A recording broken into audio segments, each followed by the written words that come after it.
လာရောသားကစဘာတိုင်သွားပြီးတော့စဘာရောက်နေတိုင်မှုကငွေရပြေစာမှာလက်မှတ်ထိုးပေးလိုက်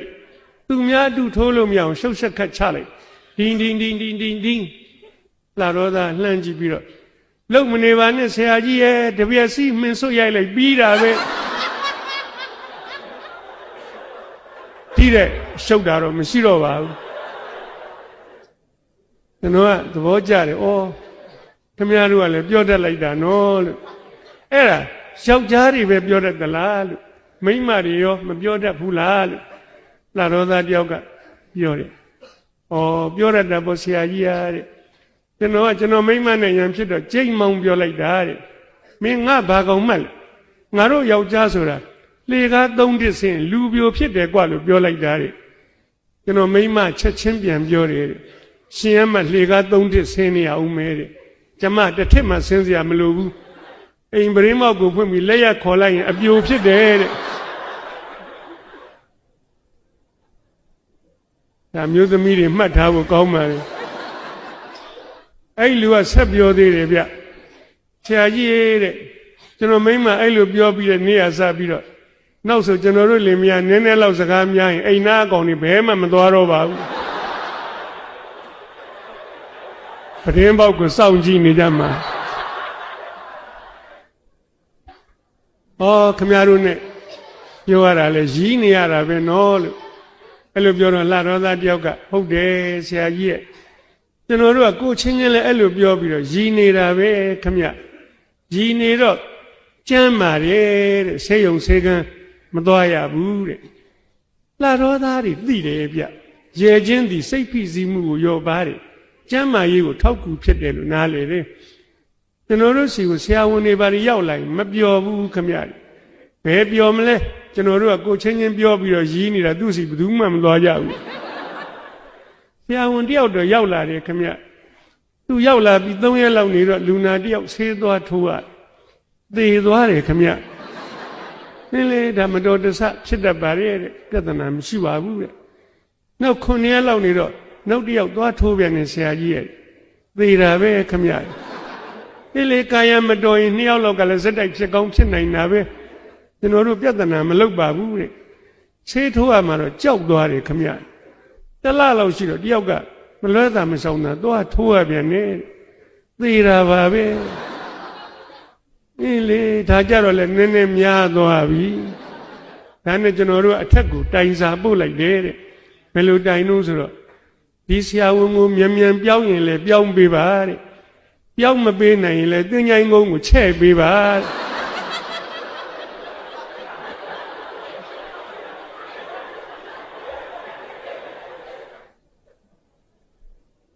ဟုတ်တော့ဟုတ်တာပဲလေအဲ့လောက်သေးရင်လည်းချဲ့ဖို့လုံးမကျွန်တော်မေးကြည့်အဲ့ဆရာဝန်ပြောင်းသွားလားဗျာဆိုပြောင်းသွားတာပေါ့ဆရာကြီးဟာသင်္ချိုင်းကုန်းချဲ့ရတာခက်တယ်လေတဲ့ကျွန်တော်သူတို့နဲ့ပြောရင်းနဲ့ဘေးပတ်ဝန်းကျင်ကြည့်တော့သစ်ပင်လေးတွေကစိမ့်စိမ့်ဆူဆူလက်ွက်ထဲမှာရေကလေးတွေကဖွေးလို့ကျွန်တော်ကလှတော့ဆိုတော့အညာဒေသပူပြင်း6သွေးမှတ်နေတာအခုမြင်ရတော့ရေပေါ်ပုံရတယ်နော်အဲ့လိုပြောတော့လှတော့သားတွေသဘောကျတယ်သူတို့ရွာကိုချီးမွမ်းတာကိုအဲ့ဒီမှာလှတော့သားတယောက်ကပြောတယ်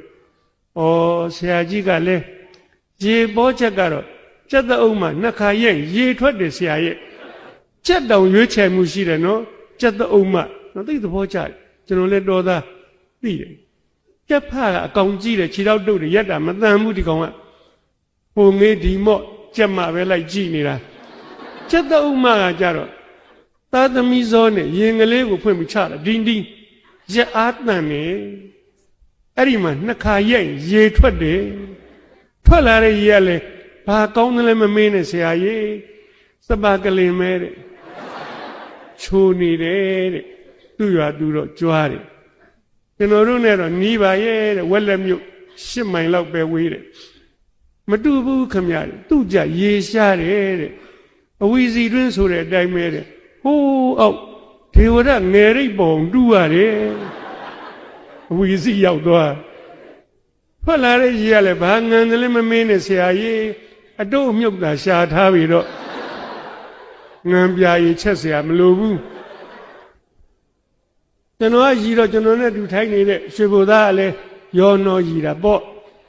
အဲ့ဒါကိုလှတော်သားတယောက်ကသတိထားမိသွားတယ်ဆရာကြီးတဲ့အဲ့ရွှေဘိုသားတွေအကြောင်းပြောရအောင်မဲတဲ့ဟိုလူတွန့်သွားတယ်ဗျကျွန်တော်အားပေးတယ်ပြောပါလို့အဲ့ရွှေဘိုသားတွေကစကိုင်းသွားဘောလုံးကင်ကျွန်တော်တို့လှတော်မော်တော်ကားကြီးနဲ့ဖြတ်သွားတယ်ခင်ဗျည9 နာရီ10 နာရီကျတော့လှတော်ဖြတ်ပြီးပြန်သူတို့ဘောလုံးနိုင်တဲ့နေ့ဆိုရင်ဆရာကြီးတရွာလုံးတယောက်မှအိတ်လို့မရဘူးပွက်ကိုညံနေတာပဲကျွန်တော်တို့ကသိပါပြီတဲ့မေးစရာမလိုပါဘူးရွှေဘိုသားတွေဘောလုံးနိုင်လာပြီကွသူတို့ရှုံးနေညကြရင်တော့ဆရာကြီးဘယ်ချိန်ပြန်သွားမှန်းကိုမသိလျက်ပါဘူးကျွန်တော်ထင်တယ်တဲ့လှတော့မရောက်ခင်တမိုင်လောက်ကလေးကမော်တော်ကားကြီးကိုထမ်းသွားကြတာထင်တယ်သူတို့မှပြောရတယ်နော်ရွှေဘိုသားမျက်နှာပြတ်သွားတယ်ဗျအဲ့ဒါကိုလှတော်သားတယောက်ကသတိထားမိပြန်တယ်ဒီလူတွေပါတယ်ဗျဆရာကြီးအားတဲ့သူများပြောရတာပဲကျွန်တော်တို့လှတော်အကောင်တွေလည်းမကောင်းပါဘူးတဲ့ဂျေအိုင်တွေတိုင်းငါးပက်လုံးလို့သေးတောင်ပေါက်မထားရဘူးတဲ့ရွှေဘိုသားလည်းဂျေနတ်သွားပါတယ်အဲ့တော့အဲ့ဒါလေးတွေဗျာကျွန်တော်ကကိုယ်တိုင်သွားကိုယ်တို့ကြုံယုံရပြီဒါလေးကိုကျွန်တော်လှတော်သားနဲ့စကားအလင်္ကာလို့ဆိုပြီးတော့ပြန်ရေးပါတယ်ဖတ်တဲ့လူတွေကိုလိုပဲပြုံးပါစေရဲပါစေလို့မျှဝေခံစားနောက်အဲ့ဒီလူတွေကိုကျွန်တော်အော်နာလုပ်ချင်တယ်ဒီလိုဟာတွေကိုသူတို့တရွာလုံးတက်နေတယ်သိလေးစားဖို့ကောင်းတာပဲကျွန်တော်ပြောရင်အများကြီးပဲနောက်တော့ကျွန်တော်စာအုပ်တုပ်ရပါတယ်စာအုပ်တုပ်တောင်ရေးပြီးပါပြီသူတို့ကြောင်းနေအဲ့တော့ဘဝတည်းကရတဲ့စာပါပဲနောက်တစ်ခါသူများရေးတဲ့စာတွေကနေကျွန်တော်ဘဝတည်းယူကြည့်တာကလေးရှိတယ်တခြားမဟုတ်ပါဘူးဗျာခုနပြောတဲ့စာရေးဆရာကြီးဤကြကွေးပါပဲကျွန်တော်နဲ့ညီကိုလိုချစ်ခင်ပါတယ်တယောက်တည်းနေရှာပါတယ်ဆင်းရဲပါတယ်ွယ်လွန်တော့ကျွန်တော်တို့သင်္ကြုံမဲ့လူတော်မှနဲပါတယ်ကျွန်တော်တငယ်ချင်းကျွန်တော်တွေတော့ကြီးပါတယ်9 နှစ်လောက်ကြီးပါတယ်ချစ်လို့တငယ်ချင်းလို့ခေါ်တယ်သူနဲ့ကျွန်တော်မင်းနဲ့ငါနဲ့ပြောလို့ရှိတယ်ကျွန်တော်မိမမကြိုက်ဘူးကိုယ့်ရဲ့9 နှစ်လောက်ကြီးမင်းနဲ့ငါနဲ့ပြောတာငယ်ကြီးမှမကြောက်ဘူးလားမကြောက်ပါဘူးချစ်လို့ပြောတာပဲအဲ့လိုပြသူကွယ်လွန်းတော့ပန်းခွေလေးနှစ်ခွေပဲရှိတယ်တစ်ခွေကကျော်ရဲ့ပန်းခွေနောက်တစ်ခွေကသမ်းမြင့်အောင်ရဲ့ပန်းခွေကျွန်တော်ကသမ်းမြင့်အောင်ရဲ့အဲ့ပန်းခွေတစ်ခွေဘယ်လောက်ကျ2000ကျတယ်ဆရာငါ့ကိုတစ်ခွေလုတ်ပေးစမ်းမှာခုသွားပြီးပြေးဝစမ်းမှာသမ်းမြင့်အောင်ကပြောတယ်တင်းကြိုတော့မှာပဲဆရာရဲ့ပန်းခွေမော်ပါနဲ့ရက်လေကြလို့ရှိရင်မုံဟင်းငါကလေးကျွေးကြတယ်ပတ်စံမရှိဘူးဆရာရဲ့အဲ့ဒီပန်းခွေဖို့2000ကိုမုံငါကျွေးပါဆရာရဲ့ကျွေးရတယ်ကိုလုံနိုင်တာစွမ်းကိုပေးကြကျော်သူနဲ့တမ်းမြောင်ကကားကောင်းစားကြီးနဲ့ကျော်သူကိုယ်တိုင်မောင်းတယ်ကျွန်တော်ကအဲ့ဒီခေါင်းကိုထမ်းပြီးတော့ကားပေါ်ရောက်အောင်တင်းတယ်ချစ်ဦးညိုးကငိုချင်းတယ်နောက်ကနေငိုလိုက်တာသူကတနာလိုက်တာကိုကသိတနာဖို့ကောင်းတာပဲတအားကိုစိုက်ကြည့်တယ်ငငိုရင်နဲ့ဒီကောင်ကဘယ်လိုတွေးပေါက်သွားတယ်မသိကျွန်တော်လာပြောသေးတယ်အကိုသေးရင်လည်းကျွန်တော်တအားငိုမှာပဲဗျာဩရေးတယ်မမင်းငိုဖို့ငါသေပေးအောင်မှကြလို့သူရေးတဲ့စာကလေးတစ်ပုဒ်ပါဟာတစာရေးဆရာကြီးပါသူကလက်ဖေးဆိုင်မှာလက်ဖေးမှာတော့ချိုစိတ်ဤပြစ်ခွေလဲတစ်ခွက်သူလက်ဖေးဘယ်လိုတော့အမှန်းတော့မသိချိုစိတ်ထားလိုက်ပါဦးဤပြစ်နေရနှိုးစီအများကြီးထက်တောက်ပြီးရင်ခွေလဲကြသွားဟောဒီကြကိုရလည်းပြောတတ်လိုက်တာရေးတတ်လိုက်တာအဲ့ဒါလေးကိုကျွန်တော်ထားတယ်သဘောကျလို့ကိုလည်းတော်သားဆိုတော့ကျွန်တော်တို့ရွာမှာဖေးလို့တောင်မခေါ်ပါဘူးလက်ဖေးချိုးလို့ချိုတာလေးထက်ခေါ်တယ်ချိုမှကြိုက်အဲ့ဒါနဲ့ကျွန်တော်ခုနေတာမင်္ဂလာတို့ခေပင်လမ်းမတန်းပြကျွန်တော်အိမ်ဘေးမှာလက်ဖေးဆိုင်လေးတွေတန်းစီလို့ရှိတယ်ဒီနေ့ကျွန်တော်အိမ်နဲ့နီးတဲ့လက်ဖေးဆိုင်ပြီးတော့တောက်ပါတယ်တဝဲတို့လေးက10 နှစ်သားလေးသူကျွန်တော်သိပါတယ်ဒီကောင်နောက်တောက်နဲ့မေးတယ်ဘယ်လိုပြောမှလဲစာရေးဆရာကြီးညနေဘိုးကမသေးဘူး ကျွန်တော်ဒီကောက်ကိုနောက်ချင်စိတ်ပေါက်တာနဲ့ဤကွေးမှသလိုမှားလိုက်ဟဲ့ချိုစိတ်ဤပြစ်ခွေလဲတစ်ခွက်กว่าလို့အဲ့ခြာတိတ်ကကျွန်တော်ကိုကြည့်ပြီးပြုံးနေရပါတယ်တဲ့ဖြောဆရာကိုလှမ်းပါတယ်လက်ဖေးတစ်ခွက်ဟဲ့ချိုစိတ်ဤပြစ်ခွေလဲကြောက်ပရောင်းဂိတ်ဆုံးတယ်ကြောက်ပရောင်းကထညက်ထွက်တယ်ဂိတ်ကဆုံးရအောင်မယ်ဤကြကွေးလွန်လာအောင်မေဒီကလေးဖြည့်เสียရှိတယ်မှန်တဲ့တိုင်းပြောရင်စာရစ်ဆရာလူရင်းသားဆော့ချစ်မှာဖြည့်เสียမရှိဘူးဤကြကွေးဟာအာနာကုန်ပြီထင်းနေတယ်ဟာဒီကောင်ငါတဲ့သားတာပဲအဲ့ဒီကလေးစီကဒါလေးကိုကျွန်တော်သင်ယူမှတ်သားထားတယ်နောက်တစ်ဆိုင်ရောက်ပြန်တယ်သူတို့ရွယ်ကလေးပါပဲသူ့တဲ့2နှစ်လောက်ကြီးတဲ့မေးပါလေဘယ်လိုဖြောရမှာလဲဆရာကြီးတဲ့ဒီကောင်တော့ဖြည့်လို့မရအောင်ဟိုကောင်လေးပြောတာပါထဲ့မှာလိုက်ပြောင်းချိုးစိတ်ဤပြစ်ခွေလဲဘရောင်းဂိတ်ဆုံးกว่าအဲ့ဒီခြာတိတ်ကလည်းကျွန်တော်ကြည့်ပြီးပြုံးနေရပါတယ်တဲ့ဖြောဆရာကိုလှမ်းပါလက်ဖေးတစ်ခွက်ဟေးချိုးစိတ်ဤပြစ်ခွေလဲကြောင်ဘရောင်းဂိတ်ဆုံးတိုင်ဖက်ပလက်လန်း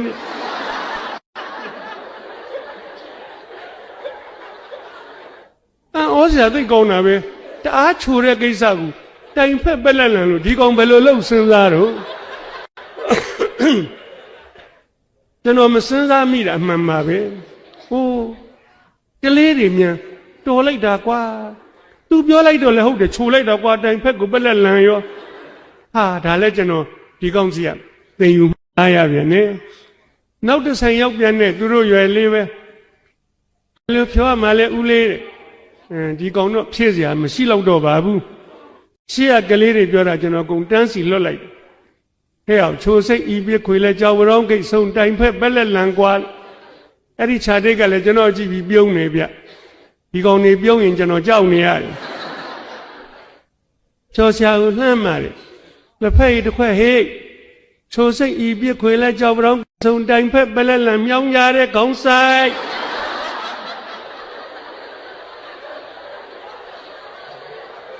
ဒီလောက်တောင်ချိုရင်လာတာသေစမ်းกว่าလေအဲ့ဒီစကလုံးနေကျွန်တော်မှဖြည့်ပြောတာမရှိပါဘာဖြစ်လို့တော့ကျွန်တော်အဲ့စကလုံးနေလောက်ကိုမလောက်တတ်ဘူးအဲ့ဒါလက်ဖေးဆိုင်ကကလေးတွေမှလောက်တတ်တာဟိုဒီကောင်တွေငါတယ်ตาတာပဲသဘောကျတယ်သို့သောကျွန်တော်ထပ်မမှားရဲတော့ပါဘူးထပ်မှန်သေချင်းစိုးနဲ့သေတွေပါသူတို့လောက်ရင်ကိုယ်ခံရအောင်မယ်အဲ့ဒါကလေးကိုသဘောကျလို့ကျွန်တော်စာတစ်ပုဒ်ပြန်ရေးတယ်ခေါင်းစဉ်ကကိုယ့်တဲ့သာသောကလေးများကလေးရဲ့လူမြန်မင်းထင်မသေးလိုက်ပါနဲ့သူတို့မှာကိုယ့်တဲ့သာဓာတွေအများကြီးရှိပါတယ်ကျွန်တော်ဖတ်တဲ့လူကိုဗျာပြုံးပါစေရဲပါစေလို့မျှဝေခြင်းယုံမကအတိကလေးတစ်ခုပေးခြင်းပါတယ်လူတိုင်းမှာကိုယ့်တဲ့သာဓာရှိတယ်အဲ့ဒါလေးကိုတတိရှိစေခြင်းပါတယ်အဲ့လိုမဟုတ်တဲ့ခါကျတော့ချိုသောလူတွေဟာကိုအရာရာငါသာလျင်သိငါသာလျင်တော်ငါသာလျင်တက်ငါမှတပါခြားသောလူတွေငါကိုဘယ်သူမှမမီဘူးအဲ့လိုငါဆွဲအတ္တငါမာနတွေထောင်လွှားကြတယ်ငါကိုလာမကြောနဲ့မောသွားမယ်ငါကိုလာမချောက်နဲ့မှောက်သွားမယ်ငါကိုမထိနဲ့မီးပွင့်သွားမယ်ငါအကြောင်းမကောင်းမပြောနဲ့ငါအကြောင်းမကောင်းမရေးနဲ့ငါကိုဘာကောင်မှတ်တယ်လဲအိုးပြောလိုက်ကြတဲ့လူတွေကိုသိတ်တော်တာပဲလို့ထင်ရင်မတော်သေးလို့ပါပဲအဲ့ဒါကိုထုတ်ပြီးတော့ပါပြောပြီးဆိုရင်တော့အတော်လျှော်လို့ပါပဲများကြွားဝါပြောရင်များနှိမ့်သွားပါတယ်ဒါကလေးကိုကျွန်တော်ကသိစေခြင်းနဲ့သတိရှိစေခြင်းနဲ့ကလေးလေးတွေကိုယ့်ရဲ့သားတွေလို့ပြောချင်တာပါဒီအဲ့ဒီမှာဒါကိုမျိုးကိုမသိတဲ့လူတယောက်ကကောင်လေးတယောက်ရဲ့အိတ်ထောင်ထဲမှာတရားရန်အသစ်ကလေးထည့်ထားတာမြင်တယ်အချောင်ရမလားလို့သွားနှက်တယ်ဟဲ့ကောင်လေးမင်းနဲ့ငါနဲ့အမေးဖြေလို့ရအောင်မင်းမေးတာကိုငါကမဖြေနိုင်ရင်မင်းကို200ပေးမယ်ငါမေးတာကိုမင်းကမဖြေနိုင်ငါ့ကို100ပဲပေးတော့ဟိုတရားရန်တစ်ကလေးလိုချင်လို့ကောင်းလေးကပြောတယ်မလုပ်ချင်ပါဘူးဦးလေးဟာ ဦးလေးကလူကြီးကျွန်တော်ကကလေးကျွန်တော်ရှုံးမှာပေါ့မရှုံးပါဘူးကွမင်းရှုံးရင်100ပဲပေးရမယ်ငါရှုံးရင်200တောင်ပေးရမှာပါကွလောက်ပါကွကလေးကညင်းလို့ကိုမရဘူးအတင်းအကြီးခိုင်းနေတော့နောက်ဆုံးကောင်လေးကကဲအဲ့ဒါဆိုလဲကျွန်တော်အရင်မေးမယ်ဦးလေးအေးပါမေးပါကွတလိษံတကောင်ရှိတယ်ဦးလေးခြေတော့က3ချောင်းပါတယ်ဟိုလူနည်းနည်းခေါင်းစားသွား2ချောင်းလည်းမဟုတ်4ချောင်းလည်းမဟုတ်ဘာကောင်ပါလိမမြင်ဘူးကောင်လေးကဆက်ပြောတယ်ဂျိုးကလည်း3ချောင်းပူဆိုးနေဘိုးကလည်း3ခုအမီးကလည်း3ချောင်းအဲ့ဒါဘာကောင်လဲဦးလေးပြောတော့ဘုလူစဉ်းစားတယ်လှက်ပတ်မျိုးမျိုးတွေးဘယ်လိုမှစဉ်းစားလို့မရအတော်လေးကြာသွားတော့ကောင်လေးကပြောလေဦးလေးမသိဘူးကွာပြောယူတော့သူစကားနဲ့သူစောင့်ကြီးအောင်ကြီးငွေ200ထုတ်ပေးကောင်လေးကပြောတယ်ဦးလေးမေးလက်မေးတော့ဟိုလူကအခုနဲ့ကောင်လေးမေးတဲ့ကောင်ကိုမကျေနပ်ဘူးသိချင်တယ်အဲ့ဒါဘာကောင်လဲမသိဘူးပြောပြပြန်မမေးတော့ဘူးကွာတဲ့ခုနမင်းပြောတဲ့ကောင်မဲငါပြန်မေးမယ်အဲ့ဒါဘာကောင်လဲပြောကောင်လေးကတွေးထောင်နဲ့တရားတန်လေးထုတ်ပေးလိုက်ရော့ကျွန်တော်လည်းမသိပါဘူး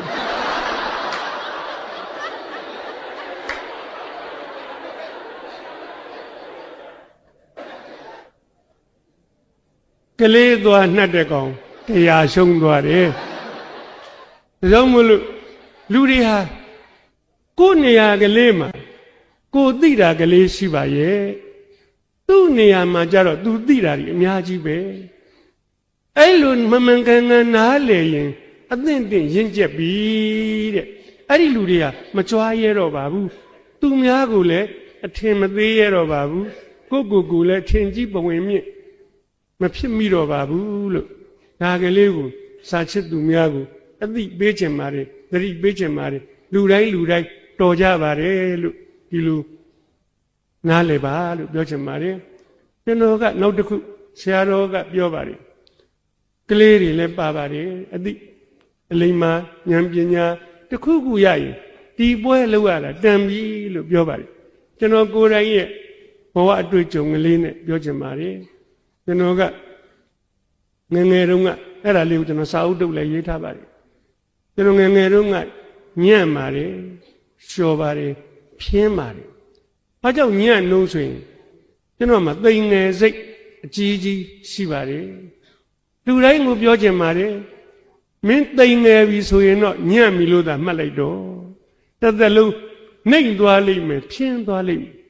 မှန်တော့သိငယ်စရာလူတိုင်းမှာရှိပါတယ်ကျွန်တော်ဘာဖြစ်လို့သိငယ်တော့ဆိုတော့ကျွန်တော်ရွာကလေးကဟိုးစစ်ငိုင်ဆိုတဲ့မြို့ကလေးနဲ့ဒီ6မိုင်ဝေးပါတယ်လယ်သမားရွာကလေးအင်ဂျီ100လောက်ပဲရှိပါတယ်ဒီရွာလုံးလယ်သမားပါပဲကျွန်တော်အဖေကလည်းလယ်သမားပါပဲကျွန်တော်တို့မှာကိုယ်ပိုင်လယ်ကလေးရှိတော့ထမင်းနဲ့မှန်စားရပါတယ်လယ်သမားကမချမ်းသာပေမဲ့ဆန်ရှိပါတယ်စီရပါတယ်ရာခင်းကပဲထွက်ပါတယ်အဲ့ဒါဆိုရင်စားလို့ရတာပဲသို့တော့ကျွန်တော်9နှစ်သားမှာအဖေကွယ်လွန်သွားပါတယ်အမေ24နှစ်မှာမုတ်ဆိုးမှဖြစ်မလုတ်တတ်မကင်တတ်တော့လေယာစီးပွားကလေးပြက်သွားတယ်ကျွန်တော်ကိုဖေကြီးနဲ့အမေကြီးကခေါ်ယူပြီးတော့မွေးစားပါတယ်အဖေကြီးကတော့အဲ့ဒီရွာကလေးမှာ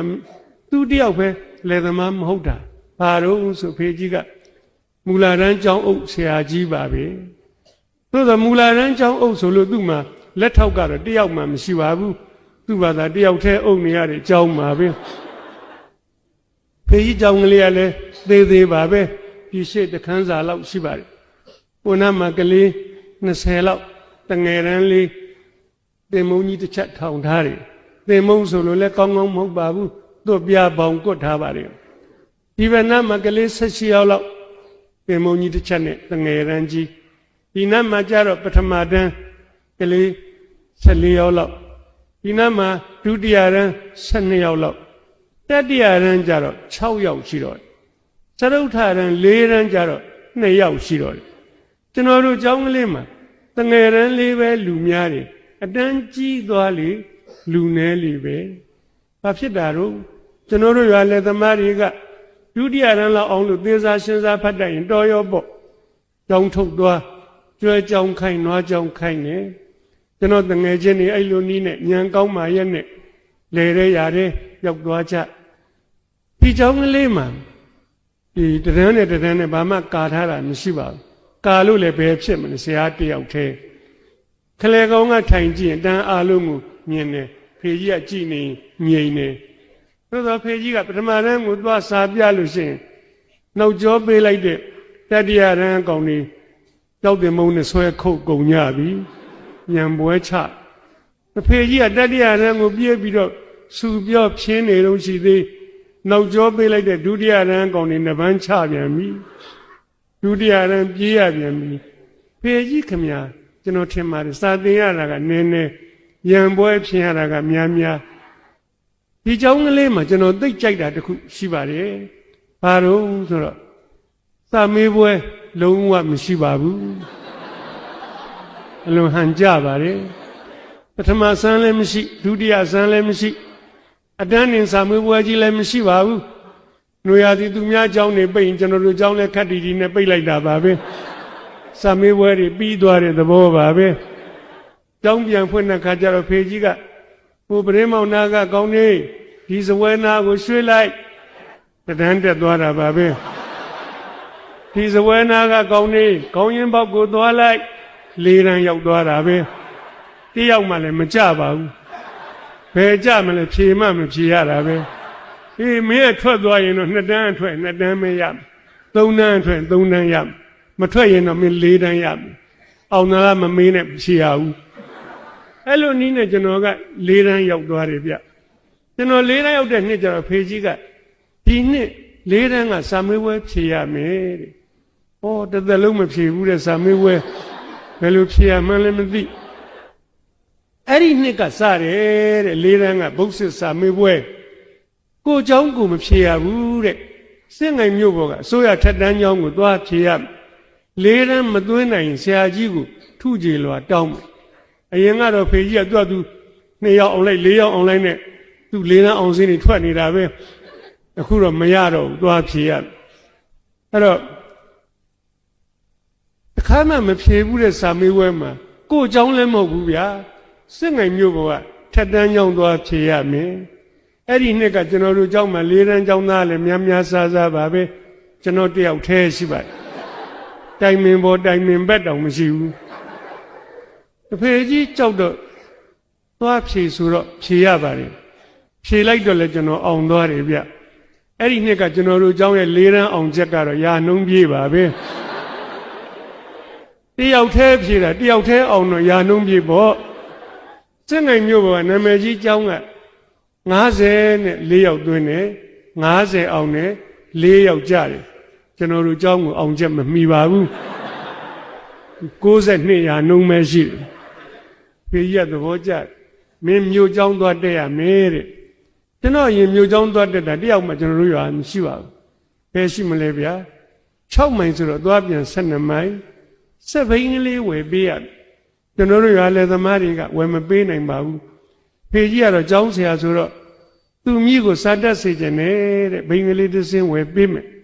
သို့တော့ကျွန်တော်ကံမကောင်းမှုဗျကျွန်တော်4တန်းအောင်တဲ့နှစ်မှာဖေကြီးကအငိမ့်စားယူရတယ်လာကမရှိတော့ဘူးလာကမရှိတော့သူ့မှာဝင်ငွေမတိုးတော့ဘူးအရင်စုထားတဲ့ငွေကလေးနည်းနည်းနဲ့ဘိန်းကလေးတစ်စင်းရအောင်လိုက်ရှာတယ်ရလာပါတယ်ဘိန်းကဆိုင်သွားဝယ်လို့ရတဲ့ခင်မဟုတ်ဘူးဗျဟိုရွာဒီရွာရောက်မဲ့လူလှည့်ရှားရလာတဲ့ဘိန်းကလေးကငွေအားနည်းလို့အတော်အိုပါတယ်ဘလောက်မြန်အိုတော့ကျွန်တော်အဲ့ဒီတုန်းကနေခုဒီတော့ရရောက်တဲ့အထိအဲ့ဒီဘိန်းလောက်အိုတာတခါမှမတွေ့တော့ပါဘူးကျွန်တော်ဘိန်းလေးတစ်စင်းလုံးမှာအယောင်လက်တဲ့နေရာတနေရာမှမရှိပါဘူးလက်ကင်မဲလေးပဲမဲမှာပေါ့တန်ကြီးတွေတက်နေဂွေးမဲပါတယ်စပုတ်တန်တစ်ချောင်းမကြံအကုန်မဲပါတယ်တနေရာလောက်အယောင်လက်တဲ့နေရာကိုရှာတွေ့လောင်ကြီးစားကြီးချရဲတယ်အဲ့တော့ဒီဘိန်းလေးဗျာ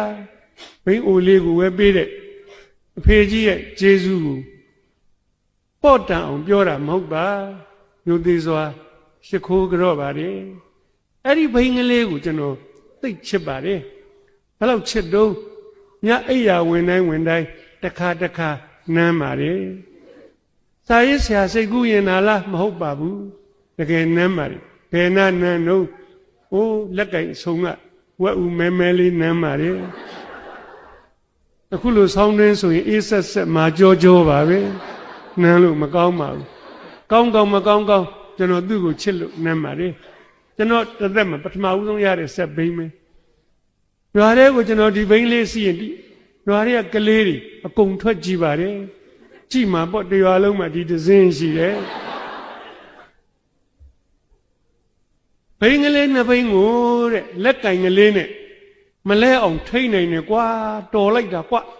သဘောကျပြီးချီးမွမ်းနေကြတယ်ကျွန်တော်ကလက်တစ်ဖက်တောင်လွတ်ပြလိုက်သေး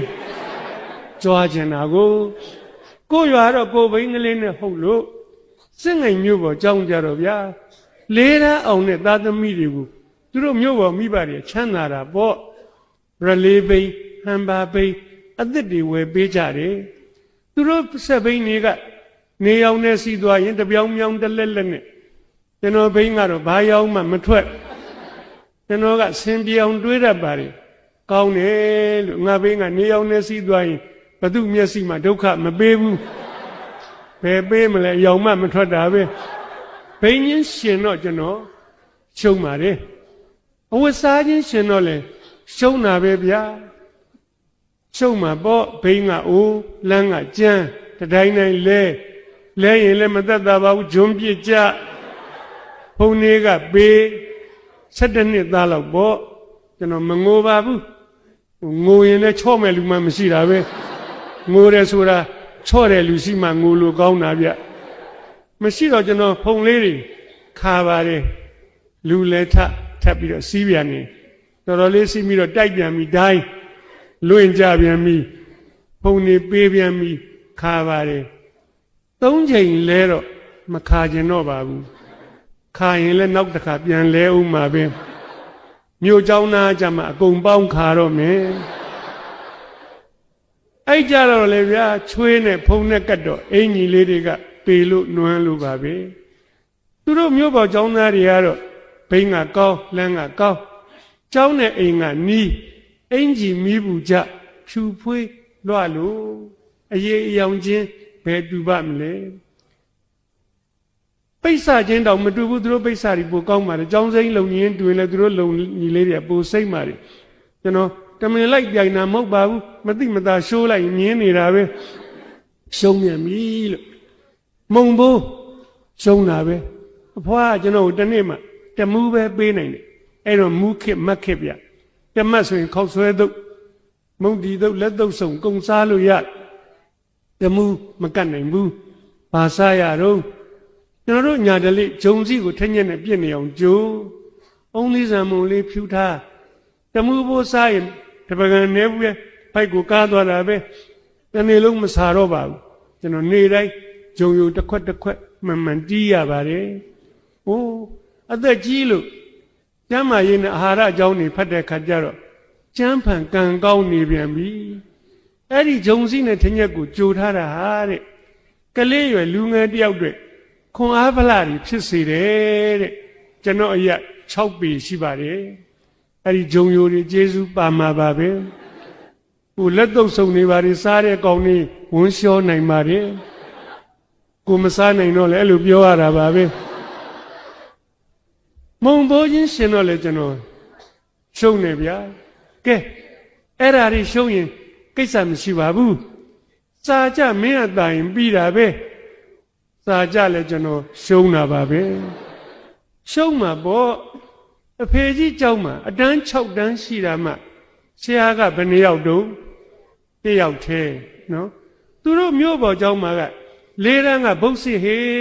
ရေးကြည့်တယ်ကွ6 ဘာသာရှိရင်ဆရာမ6 ယောက်သင်တာဗျသင်္ချာကျွမ်းတဲ့ဆရာမကသင်္ချာကို special သင်တာဗျပုံဆွဲကောင်းတဲ့ဆရာမကပထဝီသင်တာပုံပြောကောင်းတဲ့ဆရာမကမြမစားတို့သမိုင်းတို့သင်တာသူတို့ကဗျာဆရာဆုံးလင်းနဲ့သင်တော်ကျင်တိုင်းတော်တက်ချင်တိုင်းတက်4 တန်းအောင်5 တန်းတက် ကျွန်တော်ကဖေကြီးเจ้าမှာရံပွဲဖြစ်နေရတဲ့เจ้าအဲ့ဒီကနေ၄ရန်အောင်၅ရန်တက်တခုံနဲ့ရှင်ထိုင်မိကြတယ်၃ယောက်တူတူပဲလို့ထင်တယ်သင်္ချာဆရာမဝင်လာမှမတူမှန်းသိပါတယ်ဆရာမကပု္ပ္ပာပေးထားတဲ့ပု္ပ္ပာကိုတဲ့၃ချက်တွက်နည်းနဲ့တွက်ပါတဲ့၃ချက်မသိဘူးဖေကြီးเจ้าမှာ၃ချက်တွက်နည်းမရှိဘူးအပေါင်းနှုတ်မြောက်စားပဲရှိတယ်အဲ့ဒါနဲ့ကျွန်တော်၄တန်းအောင်လာအဲ့တော့ကလေးဆိုတော့ကိုညာမိသမျှတွေးကြည့်၃ချက်တွက်နည်းဆိုတာတခြားမဟုတ်ငါမတွက်တတ်ရင်၃ချက်အရိုက်ခံရမယ်နီးပဲရိုက်မှာကြောက်တော့ဘယ်ဘက်ကကောင်ကြည့်ရတယ်ဒီကောင်ကမြို့เจ้าကအောင်တာတွက်တတ်တယ်ကုန်လို့တွက်အဲ့ဒီကောင်ကဗျာကျွန်တော်ကြည်မန်းသိတာနဲ့ကြောကုန်းကြီးနဲ့ပိတ်ကွယ်လိုက်တယ်မကြိုက်ဘူးတဲ့ဟိုမကြိုက်မကြည့်ဘူးပေါ့ကလေးမှလည်းမာနရှိတာပဲဆိုတော့၃ချက်ရိုက်မှာကြောက်တော့ညာဘက်ကကောင်ကြည့်ရတယ်မြို့เจ้าကအောင်တာပဲအဲ့ဒီကောင်လည်းဗျာကျွန်တော်ကြည်မန်းသိတာနဲ့ဒီကောင်ကြီးကတ်တတ်တယ်ဗျာဟလာစာရွက်ကလေးကိုထောင်ပလိုက်ကိုဘက်မှတွက်မမြင်ရတော့စာချက်သူများသူသဖြင့်သားငယ်သမီးငယ်တို့ပြောချင်ပါတယ်အဲ့ဒီနေ့ဟာကျွန်တော်ဘဝကိုတစစ်ချိုးပြောပါပဲစောစောကပြောတယ်ကျွန်တော်မှာသိငယ်စိတ်ကြီးရှိတယ်ဆိုတာအဲ့ဒါပါပဲသိငယ်တယ်ဗျာရှေ့မှာလည်းအနှိမ့်စိတ်အငုံစိတ်တွေရှိတာပေါ့ငါးနှစ်သားမှာဖေးကွယ်လွန်းနေဘိန်းချင်းရှင်တော့ရှုံးဘဝချင်းရှင်တော့ရှုံးမုံဘိုးလည်းရှုံးစာမှာရှုံးတာအားပြက်ဆုံးပါပဲဟောငါဒီမြို့ပေါ်မှာចောင်းသားများကိုဘာတစ်ခုမှမမှီပါလားသူတို့ဒီငါတဲ့အစစအရာရာတာလွန်ကြကုန်ဤငါဒီသူတို့အောက်မှာတစ်ထစ်နှိမ့်တွေရှိလေဤအဲ့ဒီလိုတွေးလိုက်ပြီးတော့အားငယ်သွားတယ်ចောင်းလည်းမနေချင်တော့ပါဘူးဗျာအဖေကြီးကြောက်လို့ဆက်နေရအဲ့ဒီမှာစာလဲကျွန်တော်မကြိုးစားချင်တော့ဘူးဗျကြိုးစားရင်လည်းသူတို့ကိုမှီမှမဟုတ်ဘူးတောမှမွေးတဲ့ငါဟာမြို့မှမွေးတဲ့သူတို့လူညံလည်းမကောင်းအဲ့ဒီလိုထင်ပြီးတော့ကျွန်တော်စာမကြိုးစားတော့ပါဘူးကျွန်တော်တို့เจ้าကလစဉ်စာမှုပွဲစစ်လက်ပတ်စာမှုပွဲကျွန်တော်တခါမှမအောင်ဘူးပါဘူးလာတိုင်းကြပါလေ6ဘာသာဖြေရတယ်အမြဲတမ်း4ဘာသာကြပါလေသင်္ချာဒိုင်ခံကြပါလေဘဲဥတွေပါလေဖော်ခြင်းတော်ခြင်းပါပဲညံ့ပါတယ်ကျွန်တော်တို့တန်းမှာလူ60ရှိတယ်ကျွန်တော်ရဲ့ position အဆင့်ကဘယ်လောက်မှရှိတော့42နောက်မှရှိပါတယ်တဝက်ထိမလာဘူးပါဘူးကျွန်တော်နောက်မှာကြောင်းပြေးနဲ့ကြောင်းပြက်ပဲရှိပါတော့တယ်ခက်ညံ့ညံ့ကျွန်တော်ပါပဲအတန်းထဲမှာပထမဒုတိယတတိယတခါမှမရဘူးပါဘူးကျွန်တော်မှတ်မိပါတယ်ကောင်မလေး2ယောက်နဲ့ကောင်လေး1ယောက်နဲ့သူတို့3ယောက်ပဲအလဲလဲနဲ့လူပြီးယူနေကြယူပေါ့ဒါသူတို့ကိစ္စပဲကိုနဲ့ဘာဆိုင်နာမှတ်လို့ကျွန်တော်သူတို့မနာလိုစိတ်လည်းမရှိပါဘူးလူချင်းစိတ်လည်းမဖြစ်ပါဘူးကိုယ့်ဘာသာကို42နောက်မှာအေးဆေးဆေးနေနေတာခက်ညံ့ညံ့လူပါပဲအဲ့တော့ကံလျော်စာပြကျွန်တော်မြန်မာစာလေးတစ်ဘာသာတော့မဆိုးလာတိုင်း2ဘာသာအောင်တဲ့ထဲမှာမြန်မာစာဒိုင်ခံပါတယ်ဒီနေ့မြန်မာစာဆရာမကတန်းနဲ့ဝင်လာပြီးတော့သင်္ဘုံကြီးပေါ်မှာကြပြာကလေး2ချောင်းရေးပေးပါတယ်တို့နှကောင်ထနှုံပင်ကြီးနှောင်းကလွမ်းအောင်ကူချွဲပတော်ဖြူစာလူရေးတော့ပန်းတော်ဖြူပြင်းမြက်ကမြေစာထူးလာတယ်ဖိုးတောင်သူတဲကျွန်တော်တို့မြန်မာစာဆရာမအဲ့ဒီကြပြာကိုတဲ့တင့်လျော်ရာခေါင်းစဉ်တက်တမျက်နှာကစာစီကုန်းမှာဟိုးကျွန်တော်လှုပ်တတ်တယ်သိတယ်ရေးမလို့ပြင်နေတော့ဟိုကြောကုန်းကြီးနဲ့ကြွယ်တဲ့ကောင်ဒုက္ခရောက်နေပြီကျွန်တော်လှမ်းမေးတယ်ဟဲ့ဟိုဂျိုးကဘယ်လိုကောင်လဲတဲ့ဟာမြို့ဘွားကောင်ဂျိုးမသိဘူးကျွန်တော်သိတာပေါ့ကျွန်တော်တို့ကမှဂျိုး2ကောင်ပဲကမလားအုပ်လိုက်ရှိတာပဲဟာဟဲ့ကျွန်တော်သူ့လိုမကတ်တတ်ဘူးဂျိုးဆိုတာငှက်ခိုးလောက်ရှိတယ်လေလက်ပြီးမှပျောက်ကလေးတွေနဲ့တကူကူမြည်တာဂျိုးပေါ်ကွညာဘက်ကဗလာစာရွက်ထောင်တဲ့ကောင်လည်းပြဿနာတက်နေပြီကျွန်တော်လှမ်းမေးတယ်ဟဲ့ခဏောင်းမင်းညီနောင်နေပါလေရှိလို့လားဟိုးရှိတာပေါ့ကွတို့တော့လူတွေကမင်းသစ်ပင်တွေကိုဆွေမျိုးဆက်ထားတာဗျညောင်ပေမောင်နှမတွေထ န်းကြီးအကိုတဲ့ထနောင်းမင်းကြီးနောင်းတဲ့ကြီးတယ်ကွရှေ့ခုံကောင်ကမာရီကြောကြီးနဲ့လှမ်းမေးနေသေးဟဲ့ဟိုပန်းတော်ပြူဆိုတာဘယ်လိုပင်လဲတဲ့အမြင့်ကြီးလားတဲ့ဟိုဘယ်မြက်မလဲမြက်ဘရောပြူတို့ဘရောညိုးတို့နွားတွေကြိုက်တယ်ကွဟာအဲ့ဒီနေရာတော်သားဖြစ်ရတာတော့စတိုင်ကြပါတယ်ကျွန်တော်ကြည့်ရင်စာရေးဆရာလုံမှာဆရာပြောထားတာဟိုကောင်လေးကပြောတယ်အေးမင်းစာရေးဆရာလုံချင်းစာရီအများကြီးဖတ်ရတယ်ကွဟိုကျွန်တော်ဖတ်တာပေါ့စာရီစင်ငယ်မြို့မှာစာကြည့်တိုက်ရှိတယ်ဗျဝန်ထမ်းတွေကထောင်ထားတာအဲ့ဒီစာကြည့်တိုက်ကစာအုပ်တွေကျွန်တော်ကိုယ်အောင်ဖတ်တယ်ဗျနောက်တော့ကျွန်တော်10တန်းရောက်တယ်ဗျ10တန်းရောက်တော့အသက်ကဟို15နှစ်ပေါ့နော်အရွယ်ကလေးကမရောက်တယောက်စိတ်ကလေးကကြောက်ကရောက်သိရွယ်လှုပ်တာမြင်ရည်ကျင်တယ်ဆိုတဲ့အရွယ်ဗျဘာမှလည်းမသိဘူးသိရွက်ကသူ့ဟာသူလှုပ်တာဘာကိစ္စရည်ကျင်လဲမသိဘူးရည်တော့ရည်ကျင်တယ်ဥနေပြီတဲ့အဲ့ဒါယောက်ျားလေးတွေရည်ကျင်တာမဟုတ်ဘူးကောင်မလေးတွေရည်ကျင်တာပဲဘာဖြစ်တာတော့ရင်ထဲမှာပဇွန်စိတ်ကလေးတွေဆက်တော့ခုန်နေပြီတဲ့အဲ့ဒီရွယ်မှာဗျချစ်ရကိုစိတ်ဝင်စားတယ်အချစ်ကိုစိတ်ဝင်စားတယ်ဗျကျွန်တော်အချို့အထုတွေဖတ်ပြီးဖတ်တဲ့ခါကျတော့ကျွန်တော်ဒီကျောင်းသူကျောင်းသားတွေပိုင်ကြိုထားပြောစမ်းပြရစီအောင်မင်းဖယ်ရမ်းမှမအောင်ရင်တော့ရည်စားမထားနဲ့အောင်ဤစကလီတောင်မထုနဲ့အထုလွန်သွားရင်ပြဿနာတက်နေကျွန်တော်မှသားတယောက်သမီးတယောက်ရှိပါတယ်ကျွန်တော်သားနဲ့သမီးကိုလည်းကျွန်တော်ပြောပါသားတို့သမီးတို့မင်းတို့10တန်းမအောင်သေးရင်တော့ရည်စားမထားနဲ့အဲ့ဒီကိစ္စစိတ်ဝင်စားနဲ့သူတို့ကလည်းမဝင်စားပါဘူးသူတို့ရခြင်းနဲ့ဂုံတုတွေနဲ့သူတို့ရောက်ချင်တဲ့ကသူကိုတက်ရဖို့တစားစားနဲ့ကြိုးစားပါတယ်သူတို့အောင်ရပါတယ်သူလူကျင်တိုင်းလည်းရကြပါတယ်တက်ကသူရောက်တာတော့မှ2နှစ်လောက်ရှိပြီဒီကောင်တွေရည်စားထားဖို့မေ့နေတယ်ကျွန်တော်ကသတိပေးရသေးသမီးလေး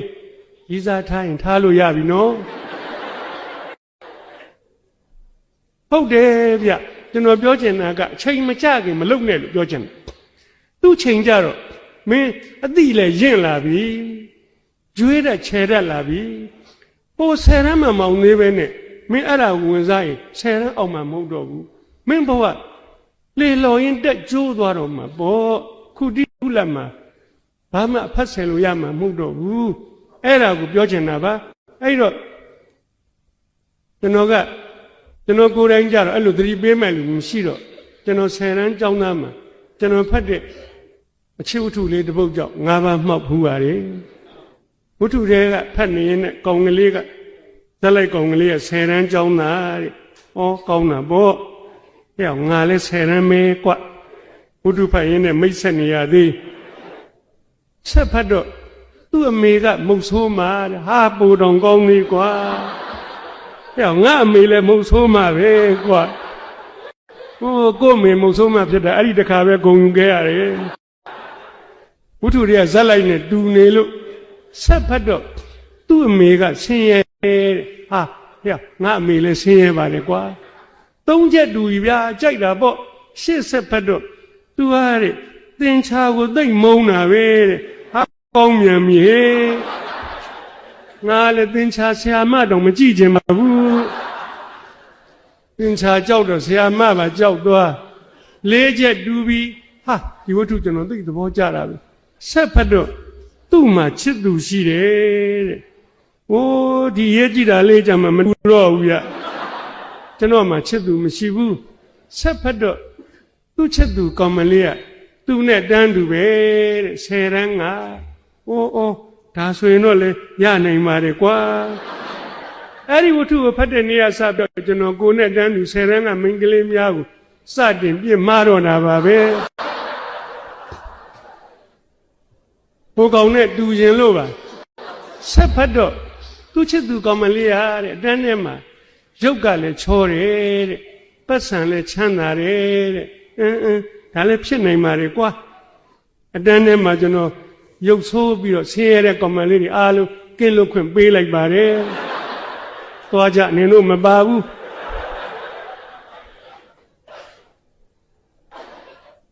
နောက်ဆက်ဖတ်တော့ဗျသူကဆယ်တန်းစာမေးပွဲကိုမဖြေတော့ဘူးတဲ့ဟာအဲ့ဒါကောင်းဆုံးပဲကွာကျွန်တော်လည်းဗျအဲ့ဒီဆယ်တန်းကိုမှန်တဲ့တိုင်းပြောရဒီတောင်ကိုမောင်းဖြိုးကမမြင့်မို့လားလုံးဝပြိုမယ်မထင်ဘူးဆယ်နှစ်မကောက်တစ်သက်ဖြေတော့မအောင်ဘူးလို့ထင်တယ်အဲ့တော့ကိုယ်သဘောကျတဲ့ဇက်လိုက်ကမဖြေတော့ဘူးဆိုတော့ထောက်ခံတယ်ကောင်းတယ်ကွာမဖြေနဲ့ငါလည်းမဖြေတော့ပါဘူးလက်ရင်းသားစောချစ်ဝတ္ထုရေးနေခြင်းမဟုတ်ပါတကယ်ကိုမဖြေတော့ရိုးနံပါတ်ထွက်ပါပြီတလပဲလိုပါတော့တယ်အမေကျွန်တော်ကိုမေးပါငါသား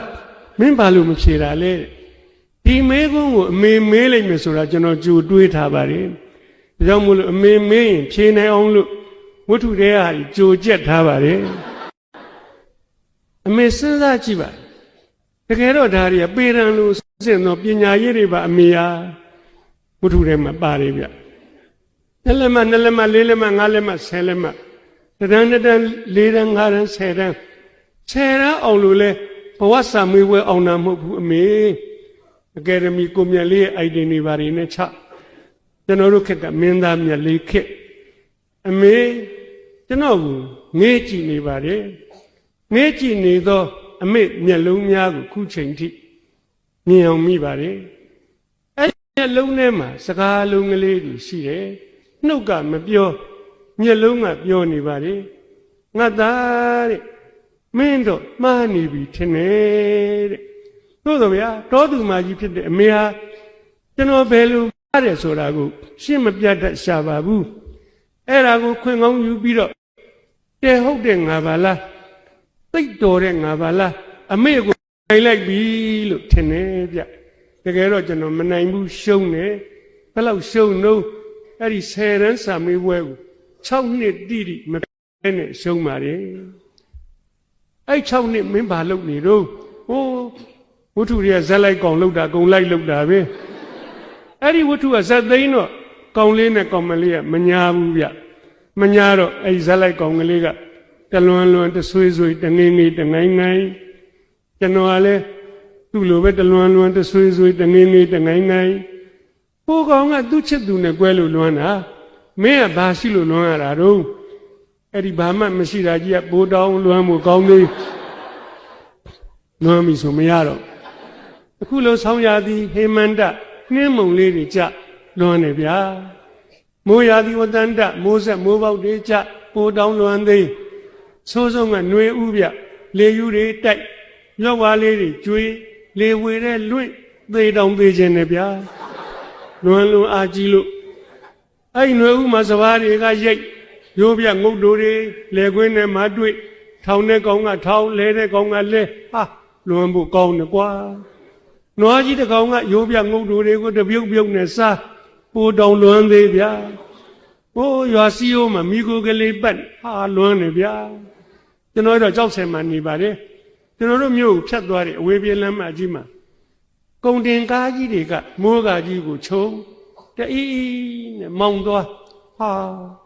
လူကကြမ်းနေတယ်ဗျာလွမ်းလိုက်တာစိတ်ကကားကြီးနဲ့ပါသွားခုလိုဆောင်းရသည်ခွေးပိန်မတကောင်ပြာပုံထဲမှာခွေးကလေးအိတ်ဟာလွမ်းနေကွာဘာဆိုင်လဲကွာဆိုင်မဆိုင်ပုံလွမ်းနေဗျာဟိုးလမ်းပေါ်ကကောင်မလေးချောတယောက်ဖြတ်သွားဟာလွမ်းနေဟေးမင်းကဘာဆိုင်လို့လွမ်းရတာတော့ဘာမှမဆိုင်လို့လွမ်းတာပါပဲချောလေး3ယောက်သွားရင်3စလွမ်းတယ်အုပ်လိုက်ဖြတ်သွားရင်သေသွားနိုင်တယ်နောက်တော့ကျွန်တော်မင်္ဂလာဆောင်ဝေးရရှောင်းနေမသွားဘူးအဲ့ဒီသတို့သမီးကကိုနဲ့ဘာလို့ညာလို့အဲ့လိုတွေးမိရင်ရမ်းခံစားရတယ်ဟုတ်လဲမဟုတ်ဖဲနဲ့ကျွန်တော်တွေးမိလေရှိပါတယ်ဘာကိုပြနေပြီတော့နည်းနည်းကြောင်းလာတာကိုပြနေပါတယ်တယောက်တည်းနေလေရှိပါတယ်တလွန်တဆွေးတငိမ့်တငိုင်းနဲ့ဒီချိန်မှာကံလျော်စွာကျွန်တော်ငယ်ချင်းတယောက်ရန်ကုန်ကပြန်လာတယ်ကျွန်တော်တို့ကြောက်ဆယ်ရပါဘူးကျွန်တော်ငယ်ချင်းကတော့ဗျာသူ10တန်းအောင်တဲ့နှစ်မှာသူ့ဖေနဲ့အမေဖြစ်စဉ်နောက်စဉ်ကွဲလွန်တူရီတော်သားဆိုတော့အိမ်ကြီးတိမ်လုံးမှာတယောက်တည်းထီးကြံဖြစ် အားငယ်လွန်းလို့ရန်ကုန်ဆင်းသွားရန်ကုန်မှာသူ့ဘာကြီးရှိတယ်ဗျဥပယီနဲ့သမီးများစာပေတဲ့မော်ဒန်ကာတွန်းကိုစထုတ်တာကျွန်တော်တို့ကြောက်ဆယ်သားပါပဲဥပယီကသူ့တူလေးရောက်လာတော့မျက်နာကလေးကငယ်လို့စကားပြောရင်တန်းကလေးကတိုးတိုးဒိန်ဒိန်မိဘနှစ်ပါးကွယ်လွန်တာလဲသတင်းကရထားလူလေးဟောတာဘာကြီးရဲ့စာအုပ်ဆိုင်ကြီးပဲကွမင်းစိတ်ပြေလက်ပြောက်စာအုပ်ကလေးတွေကူရောင်းပေါ်လူလေးရရော့ရော့ဟောဒီမှာပြင်းပြေဖတ်ဖို့စာအုပ်တစ်ထက်ကွစပွဲပေါ်တင်ပေးတယ်လက်သန်းလောက်ထူတဲ့စာအုပ်ကလေးတွေ22အုပ်ကျွန်တော်တငယ်ချင်းကစာအုပ်တွေကူရောင်းပါတယ်အယောင်ပါရင်တုပ်ကိုယူဖတ်ပြီးတဲ့စာအုပ်ကလေးဒီဘက်ကနေဒီနောက်ပြောင်းပြီးတော့ပုံကျွေတကုံသွားဖျားဖူးပြန်လာတော့တုပ်ကိုဖတ်ပြီးတာလေးဒီဘက်ကိုပုံ22အုပ်သောစာအုပ်များကိုဒလနီးပါးဖတ်တော့အားလုံးကုန်ဒီနာကပုံဒီနာရောက်သွားဆိုင်ထဲမှာရှိတဲ့သူ့ဘာကြီးကိုလှမ်းပြောတယ်ဘာကြီးတဲ့ကျွန်တော်ကြောက်ဆယ်ပြန်တော့မယ်ဘာကြီးကဒီလေသံကိုကြိုက်တယ်တဲ့အလားလုံးကလေသံမဟုတ်တော့ဘူးကွမျက်နာကိုလှမ်းကြည့်တော့မျက်ငယ်လေးလည်းမဟုတ်တော့ဘူးကွသေချာအောင်ဘာကြီးကစူးစမ်းတဲ့မေကွန်းတစ်ခုမေးတယ်အေးပြန်ပြီးရင်ဘာလုပ်မလဲလူလေးရကျွန်တော်တက်ကတူဆက်တက်မယ်ဘာကြီးဟာဒီဖြေကိုပိုကြိုက်တယ်တဲ့ဘာကြီးကစာသမားဗျလူပါဟောဒီစာအုပ်တစ်ထက်ကိုပေးတာကြောင်းမဲ့မဟုတ်ဒီယုံမြင်လို့ဒီခြုံထွင်တာငါပြစ်တယ်မြာမှန်သွားပြီငါတူရဲ့တသက်တာစိတ်ချရပြီတဲ့ခွန်အားရှိတဲ့စာအုပ်တစ်ထက်ကိုပေးလိုက်တာဗျဟိုကောင်ကလည်းတငယ်ချင်းကောင်းဘာကြီးဒီစာအုပ်ကလေးတွေတော့ကျွန်တော်ပိုင်ပေးလိုက်ပါဩယူသွားလေလူလေးကမင်းကိုပေးပြီးသားပဲလေကွာဘုံလျှော်ကြိုးလေးနဲ့စီးပြီးတော့ယူလာတယ်သူ့ဘုံမဟုတ်ဘူးသူ့တငယ်ချင်းဟိုကောင်တလွန်တဆွေးတငင်းငယ်တငိုင်နဲ့အကောင်ဟိုကောင်ဆိုတာဒီကောင်ကျွန်တော်တရိယာလို့ယူလာတယ်အိမ်ရောက်တော့စာအုပ်စည်းလေးကိုဇပွဲပေါ်အတန်းမြအောင်တမင်ချဘုတ်ကျွန်တော်ရှိပါတယ်အဲ့ရဂရမောမှာပက်လက်ကလေးဘာလုပ်နေတော့လွန်နေပါတယ်ဟိုကောင်ကပြောတယ်ဟဲ့ငါရံငွဲ့ပြန်လာပြီတဲ့မင်းတို့ဒီမှာစာအုပ်တွေပါလာတယ်တဲ့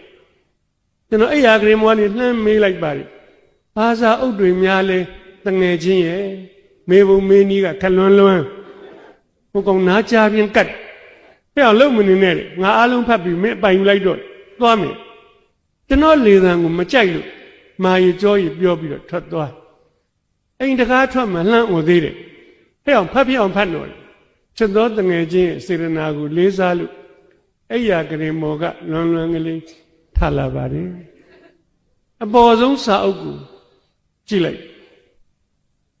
ဘသူရေးတဲ့စာအုပ်တော့လို့သာချစ်သူများကိုပြောပြရစေကျွန်တော်ဘဝကိုအဲ့ဒီနေ့ကတစ်စစ်ချိုးပြန်ပြောင်းအောင်တော့မယ်စာပေကကျွန်တော်ကိုဆွဲတင်အောင်တော့မယ်ဘသူရေးတဲ့စာအုပ်တော့စာရေးဆရာကြီးပီမွန်းနင်းရေးတဲ့စာအုပ်ပါနောက်ဆုံးဖတ်တဲ့စာအုပ်ကစိတ်ပညာတဲ့ဆရာကရှင်းအောင်ရေးတတ်တယ်ဗျလူတယောက်ကိုယ်စိတ်ကိုနှိမ့်ရင်နှိမ့်နေမြင့်ရင်မြင့်နေတဲ့ကျွန်တော်ချက်ချင်းဝန်ခံရတယ်မှန်ပါတယ်ဆရာကြီးကျွန်တော်စိတ်ကဖြင့်အဝီစီရောက်နေပါပြီခမနှိမ့်လိုက်တာကိုယ့်ဘာသာကိုသိတာပေါ့ဆရာကပြောတယ်ဗျမင်းနဲ့လူတယောက်ဘဝမှာရည်မှန်းချက်ထားကွအားလုံးကိုကျွန်တော်ပြောချင်ပါတယ်ရည်မှန်းချက်ကိုစီရှိပါစေမင်းသူများရောင်လို့တော့မရောင်နဲ့ကွာမင်းဘာဖြစ်ချင်တယ်လဲကွမင်းရဲ့ဝါသနာပိစဇရိုက်နဲ့ကိုက်ညီတဲ့ရည်မှန်းချက်ကိုထားကွဟို10တန်းကျောင်းသားဆိုပါစို့မင်းကဆရာဝန်ဖြစ်ချင်တာလားအင်ဂျင်နီယာဖြစ်ချင်တာလားသို့မဟုတ်ရင်လဲကျန်တဲ့လူတွေကိုလူတိုင်းဖြစ်နိုင်ပါတယ်ဗျာမင်းကဒီတထေးကြီးဖြစ်ချင်တယ်လားကွာစာရေးဆရာဖြစ်ချင်တယ်လားကွဖြစ်ချင်ရင်အဲ့ဒီရည်မှန်းချက်ကိုခိုင်မာထားပြီးတော့အဲ့ဒီတကားကိုခောက်မပွင့်မချင်းခောက် လွယ်တော့ဘယ်ပွင့်မလဲကွာမင်းဇွဲကောင်းနေဆိုတာအဲ့ဒါကိုပြောတာကွကျွန်တော်ဒါလေးကိုဖတ်ပြီးတော့အာမန်တက်ရတယ်ဆရာပီမိုးနင်းကရှင်းပြတယ်ဗျဟိုးအခုနေခါမျိုးပေါ့နောက်ဥရောပနိုင်ငံမှာနှင်းမုန်တိုင်းကြီးကြတယ်နှင်းနေဖတ်လိုက်ကျွန်တော်တို့အမေရိကဆိုခုနေမှာ -35 တွေပါ35တွေပါရောက်နော်သွေးခဲသေးလောက်တယ်အဲ့ဒီမလေးတွေကလည်းတအားတိုက်တဲ့ခါကျတော့တကယ်လို့များခီးသွားတယောက်လမ်းပေါ်မှာမင်းရောက်နေသေတော့မယ်အိမ်တကားကိုသွားခောက်ထောက်ဟာဖယ်ဖွင့်လို့ဖြစ်မလဲကွာနှင်းနေဝင်လာမှပေါ့ကွာမဖွင့်ဘူးနောက်တိန်ကိုခောက်ပြန်နေထောက်ဟာနှင်းမုံနိုင်ကြနေတာကွာလူဆိုးလားမသိလူကောင်းလားမသိမဖွင့်ဘူးနောက်တိန်ခောက်တော့လည်းမဖွင့်ဟိုးခောက်တော့လည်းဘယ်အိမ်မှဖွင့်မှာမဟုတ်ပါဘူးလက်လျှော့လိုက်တဲ့တခဏမှာမင်းနှင်းလေအောက်မှာသွေးခဲပြီးတော့သေမှာပေါ့ခောက်နေရင်မှသွေးပူအောင်မယ်အိမ်တအိမ်ကြတော့စိတ်ကောင်းနှလုံးကောင်းရှိတဲ့လူကဘယ်သူပါလိမ့်ဒုက္ခရောက်နေတဲ့လူလားမသိတကားကိုနည်းနည်းလေးဟကြည့်ပြီးတော့ဘယ်သူလဲဘာဖြစ်လို့လဲကျွန်တော်နှင်းမုံနိုင်မိတဲ့ဒုက္ခတွေပါခမရကျွန်တော်ကဲပါအောင်ခမရလာဝင်လာတကားကိုပိတ်မိလုံလိုက်မသေးတော့ဘူးပေါ့တဲ့အေးကျွန်တော်တို့ရည်မှန်းချက်တကားတွေကိုခောက်တဲ့ခါမှာသေဘေးသေကင်းရောက်နေလို့ကြောက်လန့်ခောက်ရသလောက်မင်းသဘောထားပြီးတော့ခောက်ပါခောက်ရင်တကားဆိုတာပွင့်တယ်ကွဆရာပီမိုးနင်းကပြောကျွန်တော်ခဏနားပါတယ်စဉ်းစားရပြီကျွန်တော်အတန်းထဲမှာလက်ပတ်ဆံမေးပွဲတခါမှမအောင်ခဲ့ဘူးအဲ့လက်ပတ်ဆံမေးပွဲအောင်တဲ့တကားကိုရောမင်းဘယ်နှခါခောက်တော့တခါမှမခောက်အတန်းထဲမှာကျွန်တော်ပထမတခါမှမရဘူးအဲ့ဒီတကားကိုရောမင်းဘယ်နှခါခောက်စိတ်တော့မကူဘူးမရတာဘာဆန်းတယ်လေဟိုက်ထဲမှာကျောင်းသူကျောင်းသားတွေပါမယ်ကျွန်တော်ပြောချင်ပါတယ်သားတို့သမီးတို့မင်းအခုတန်းထဲမှာပထမမရဘူးသေးဘူးဆိုရင်မင်းညံ့လို့မဟုတ်ပါဘူး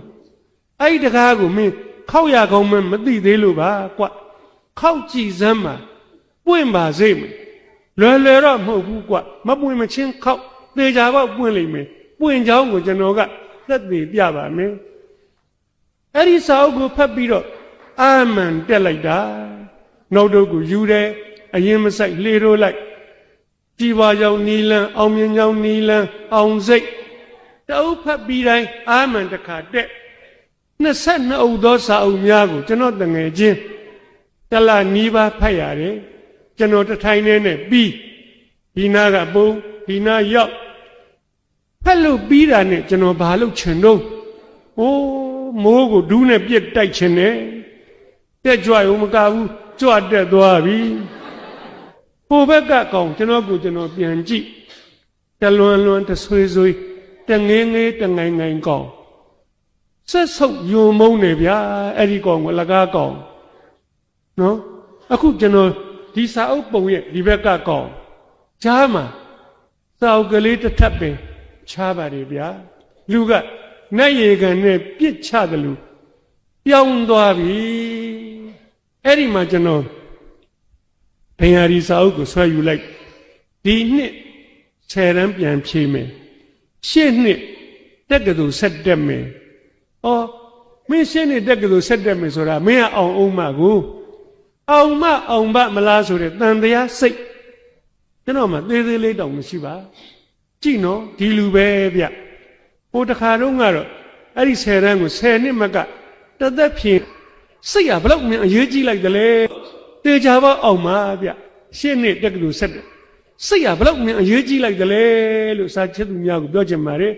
စိတ်တွေနဲ့နိယတိလောကောစိတ်ဒီလောကကိုဖန်တီးတယ်ကျွန်တော်တို့ဘာလို့ညံ့နေတယ်လဲညံ့တဲ့စိတ်တွေရှိလို့ညံ့ခဲ့တာဗျ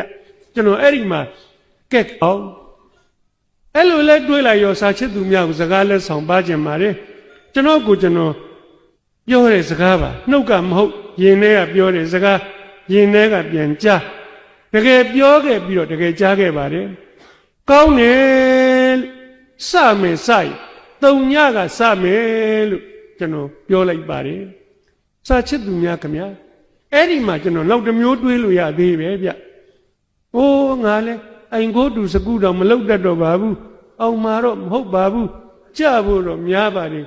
ရှုံးမယ်တော့ထင်ပါရဲ့အဲ့လိုတွေးရင်အဲ့ဒါရှုံးစိတ်နှိမ့်စိတ်ညံ့စိတ်ကျွန်တော်တို့မှာအဲ့လိုညံ့စိတ်ကြစိတ်တွေနဲ့မြေကြီးမှာလူလာခတ်နေကြတာပါကျွန်တော်တို့စိတ်ဓာတ်တွေကိုအောင်စိတ်ပြောင်းရမှာပါအဲ့ဒီမှာကျွန်တော်ဒီနေ့10ရန်အောင်ရမယ်ကွအဓိပတိတက်လိုက်ပါပြီဘာအဓိပတိတော့ဆန္ဒအဓိပတိပါလူတိုင်း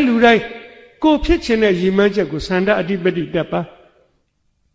ဆန္ဒအဓိပတိတက်ရင်နောက်ကဝရိယလိုက်တယ်မြတ်စွာဘုရားရှင်ကအဓိပတိ၄ပါးပဋ္ဌာန်းဒေသနာတော်ကြီးမှာဟောကြားတယ်ဆန္ဒအဓိပတိဝိရိယအဓိပတိစိတ်ဓာအဓိပတိဝိမာန်တာအဓိပတိဆန္ဒအဓိပတိတိုင်းနောက်ကဝရိယလိုက်ဝရိယနဲ့ကြိုးစားပြီးဆန္ဒနဲ့ပေါင်းကြိုးစားပြီးဆိုရင်တော့စိတ်ကူးကောင်းကြံကြံကောင်းတွေပေါ်လာပြီးစိတ်ဓာအဓိပတိ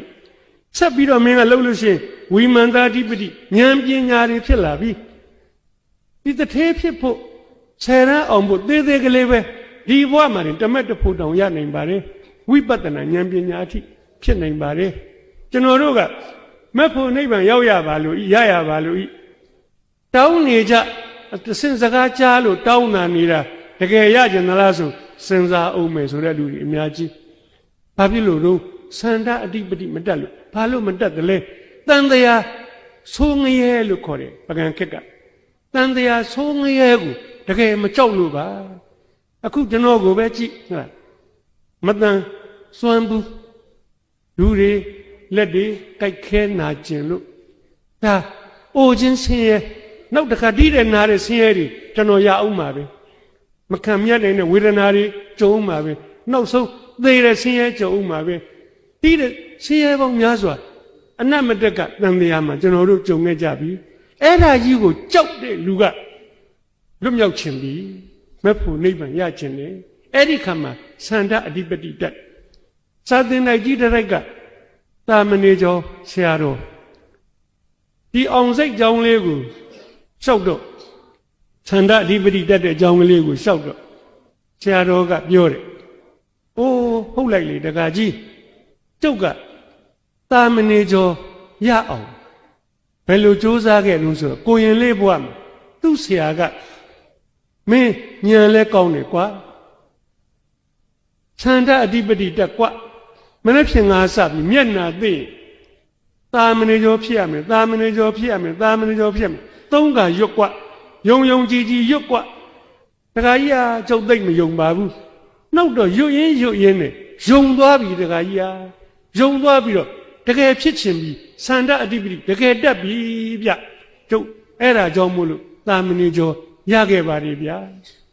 ကြည့်နော်အဓိပတိတက်ပါလို့ပြောချင်ပါတယ်အဲ့တော့ကျွန်တော်အဲ့ဒီနှစ်က10ရန်ကို3ညစပြီးတော့ဒုစားခဲ့ရပါတယ်ကျောင်းမတက်နိုင်ပါကျွန်တော်တို့ခက်ကကျူရှင်မရှိပါအင်္ဂလိပ်စာအာမင်အေတော့အစကျွန်တော်သင်ရပါတယ်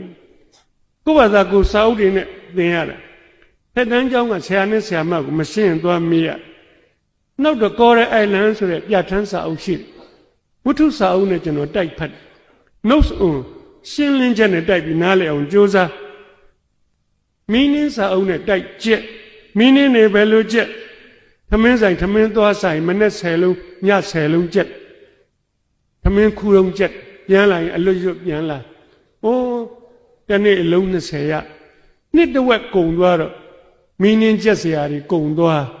ချက်စရာမရှိလို့လွမ်းတောင်နေရသေးပေါ်ရာနာတွေရေချိုးသွားရင်10လုံးချက်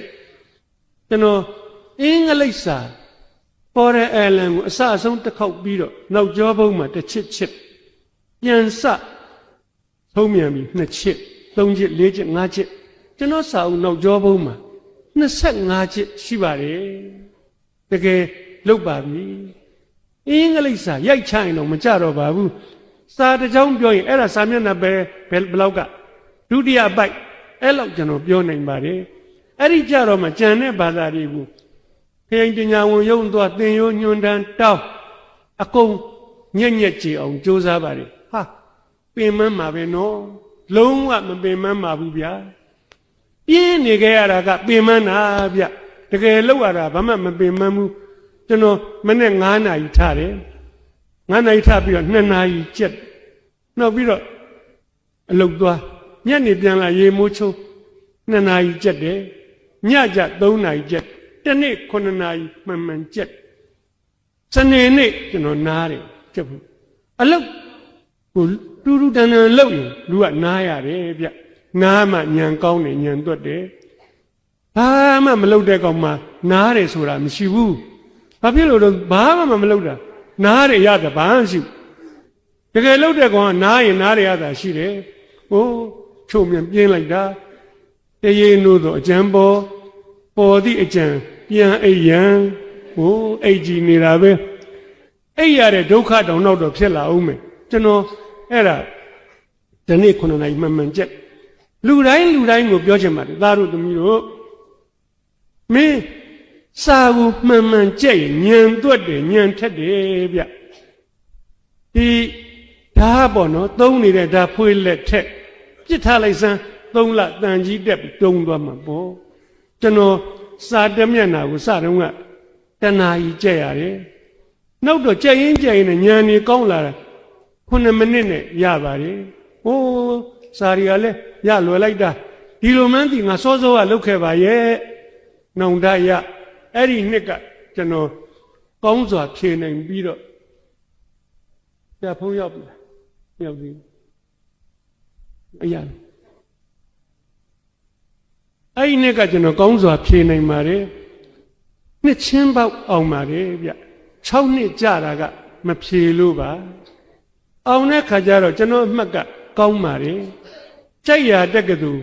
သွားလို့ရပါတယ်ကျွန်တော်ဘာလျှောက်တုံးမန္တလေးဝိဇ္ဇာသိပ္ပံတက်ကတူမြန်မာဇာတိကလျှောက်ပါတယ်ဟာမင်းဆေးတို့စက်မှုတို့ဘာလို့မသွားလဲကျွန်တော်ကိုဆရာပြီမိုးနှင်းမေးတယ်ကျွန်တော်ဖြေပြီးပြီမင်းဘာဖြစ်ချင်တယ်လဲဆရာမေးတယ်ကျွန်တော်စာရေးဆရာဖြစ်ချင်တယ်ကျွန်တော်ဆရာမပြောတဲ့စာရေးဆရာနှလုံးသားထဲမှာစွဲနေစာရေးဆရာဖြစ်ချင်တဲ့ကောင်ဟိုရောင်ဒီရောင်လောက်မနေနဲ့မင်းမြန်မာစာ literature အရေးသားကျွမ်းပါစေကွာကျွန်တော်မြန်မာစာလျှောက်ပါတယ်ဆရာပြီမိုးနှင်းနဲ့ကျွန်တော်နဲ့အမေးဖြေလောက်တာကျွန်တော်စိတ်ကူးထဲမှာလောက်တာဆရာကြီးနဲ့ကျွန်တော်မတွေ့ဘူးပါဘူးဘယ်တွေ့မလဲဆရာကြီးနဲ့ကျွန်တော်အသက်ချင်းမိဝင်မိတွက်ကွာပါတယ်ဆရာကြီးကွယ်လွန်တဲ့နှစ်မှာကျွန်တော်မွေးပါတယ်သူတည်ပြီးမှမွေးမဲ့ကောင်ကိုမြောင်းချတဲ့အနေဆရာစာကကဲတာဗျကျွန်တော်အဲ့ဒါနဲ့ပြစ်မြန်မာစာလျှောက်ပါတယ်နှစ်အဖေကလည်းသမားမှုစိုက်ပျိုးရေးတက်ကတူလျှောက်ပါတယ်သုံးပို့ခြင်းပို့ပါသွားပါမယ်ဆေးတက်ကတူလို့လျှောက်ပါတယ်မြန်မာစာကကျွန်တော်အရင်ဆုံးရွေးလိုက်ပါတယ်အမှတ်များအနည်းနဲ့ဆင်တော့ကျွန်တော်အမှတ်ကများလို့တက္ကသိုလ်ဝင်ခွင့်ခုံနံပါတ်ကပြစ်ပါပဲ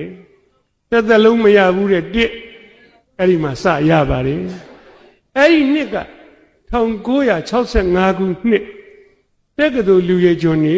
စရွေးတဲ့နှစ်ပါအဲ့တော့ကျွန်တော်တို့တစ်ရတဲ့လူ9ယောက်ကိုပါမောက္ခချုပ်နဲ့ပါမောက္ခတွေကပြိုင်ပြီးတော့စစ်ဆေးပါတယ်အဲ့ဒီမှာကျွန်တော်ထပ်ပြီးတော့တစ်ရပါတယ်မဆန်ပါဘူးပြီမိုးနှင်းတပည့်တကားကိုခောက်နေပြီခောက်ရင်တကားပွင့်နေဗျမခောက်လို့မပွင့်တာပါဟိုကောင်6ယောက်လဲခောက်တော့ခောက်မှာပဲကျွန်တော်တော့လက်တံပြောင်းမှုမရပါဘူး competition ပေါ့ရှင်ပြိုင်ပြီဆိုမင်းပူခောက်ကျွန်တော်အဲ့ဒီ9ယောက်မှတစ်ထက်ရတော့တက္ကသိုလ်လူရည်ကျွန်းရွေးခံရပါတယ်လူရည်ကျွန်းစခန်းမှာကျွန်တော်ဆက်ပြီးတော့စ조사တာပဲကျွန်တော်အဲ့ဒီဆရာကြီးစာအုပ်တွေဖတ်ပြီးတဲ့ဘယ်တော့မှပေါ်တန်တယ်မနေတော့ကိုလုံနိုင်နဲ့အကောင်းဆုံးဖြစ်အောင်စ조사တယ်လူရည်ကျွန်းစခန်းမှာလေဒုတိယရတဲ့မိန်းကလေးကကျွန်တော်နဲ့26မှတ်กว่าတယ်လို့ဆိုပါတယ်တကားကိုခောက်ပါပြီအဲ့တော့ခောက်ရင်ပွင့်တယ်ဒီအကြောင်းကိုပြောတာကျွန်တော်ကြွားခြင်းလို့မဟုတ်ပါဘူးနှိုင်းရှင်ပြခြင်းလို့ပါဟိုဘက်တုန်းကလဘတ်ဆာမေးပွဲအခါမှမအောင်ဘူးတဲ့ကျွန်တော်ပါလူ60ရှိတဲ့တန်းထဲမှာ42နောက်မှာရောက်နေတာပါသားတို့သမီးတို့တကားတို့ခောက်ချင်းဖြင့်အောင်စိတ်ကိုမွေးကြပါခောက်ကြပါလူများစွာတို့သည်တဲ့ကိုယ်မှရှိသောအရေးချင်းကောင်းများကိုထွ ထုတ်ပြီးတော့မသုံးလိုက်ရဘဲနဲ့သေရွာထိပါသွားတာနှမျောเสียကောင်းလာတယ်ဒီလိုနေပြီးတော့လေဝေးဖြစ်လာတဲ့ဘဝမှာဟိုးနေချင်းညချင်းတိုက်တာအင်ကြီးဆောက်အုံနေလူတွေစီးပွားဖြစ်သွားကြတာဒီအများကြီးမခောက်တဲ့လူတွေကြံနေခဲ့လိမ့်မယ်ခောက်ကြစမ်းမှာရှေ့လျှောက်ရင်ကျွန်တော်တို့စီးပွားရေးတွေပိုပွင့်လင်းလာပါလိမ့်မယ်အဲ့ဒီခါမှာခောက်တဲ့လူတွေကသွားပါလိမ့်မယ်အ ਨੇ ဆုံးတော့ဗျာတထေးဖြစ်အောင်ခောက်စမ်းပါလို့ပြောချင်ပါတယ်ကြိုးစားရင်ကျွန်တော်တို့တဲ့သာပါလိမ့်မယ်နောက်ဆုံးတစ်ချက်စောင့်ရင်းနဲ့ကျွန်တော်ပြောပါလူတယောက်အောင်လိုက်ကိုမွေးပြီးကြိုးစားပြီအေးသို့တော့မင်းမှာအရေးကြီးတဲ့အချက်တစ်ခုရှိတယ်ဗျစိတ်ကောင်းရှိရမယ်မင်းဘလောက်အောင်မြင်နေဘလောက်ချမ်းသာနေစိတ်ကောင်းမရှိရင်မတင့်တယ်ဘူးဗျမတရားတဲ့နီးနဲ့ချမ်းသာတယ်မမှန်တဲ့နီးတွေနဲ့ရယူတယ်အဲ့လိုလူတကာလက်ညှိုးထိုးနေကြတာပဲချမ်းသာခြင်းနဲ့အတူတူသူ့မှာစိတ်အားပြည့်စရာကောင်းလိုက်တာလူများဆက်ဆုပ်ယုံမုန်းနေတယ်ဗျရိုးရိုးသားနဲ့ကြိုးစားပြီးတော့အောင်မြင်ပါစေစိတ်ကောင်းနှလုံးကောင်းရှိလိုက်ပါလို့ပြောချင်ပါတယ်ဖြစ်စဉ်ကလေးတစ်ခုနဲ့နမူနာရပြီးတော့ပြောပါမယ်ဟိုးထက်ညာမှာမရယာမှာအလှတစ်ခုရှိတယ်ဗျအလှတကာကတတ်နိုင်လို့ဘိသိက်ဆရာ2ယောက်ငားတယ်တယောက်ကမန္တလေးရွှေမြို့တော်က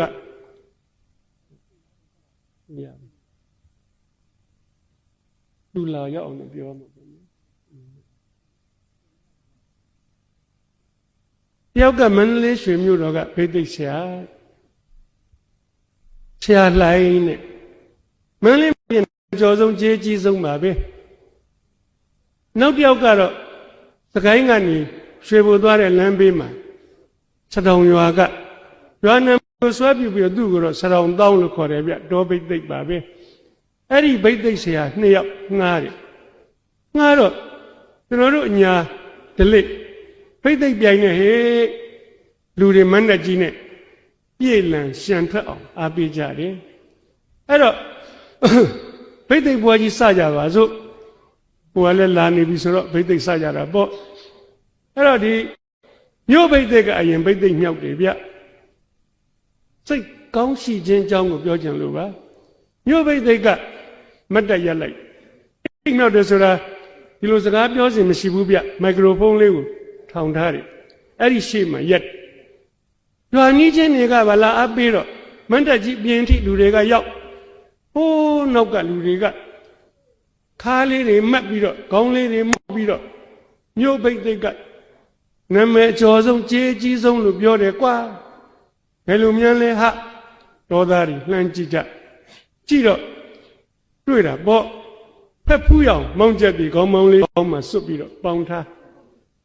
အသစ်ကလေးအင်ကြီးတူရင်အင်ကြီးရှည်ကြီးအဖြူ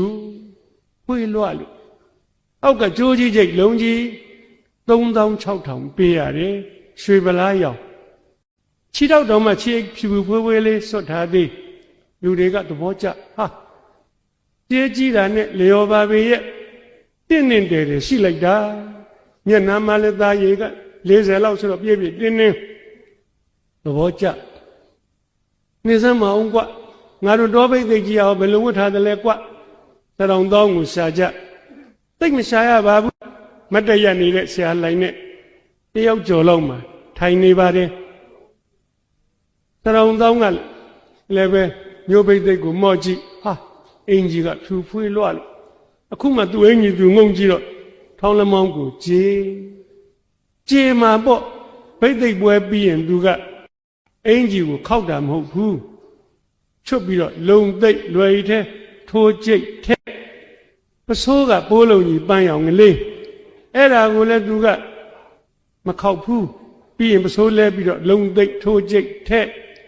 ခေါင်းကပဝါကလည်းထိုးကျိတ်ထဲအခုတော့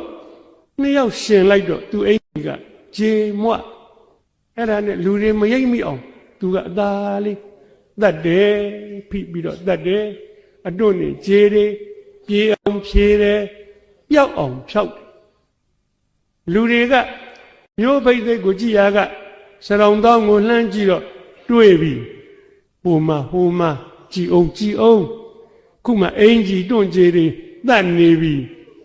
မပြေပါဘူးကွာပျောက်မှာမဟုတ်ပါဘူးလူတွေကအတင်းတုပ်နေကြတယောက်ကပြောမင်းတို့ကလည်းအင်ကြီးပဲကြည့်နေခေါင်းပေါင်းကိုကြည့်အောင်စရုံတောင်းကဟိုဝါလေးကိုပတ်ပြီးတော့တစားထောင်ပေါင်းထား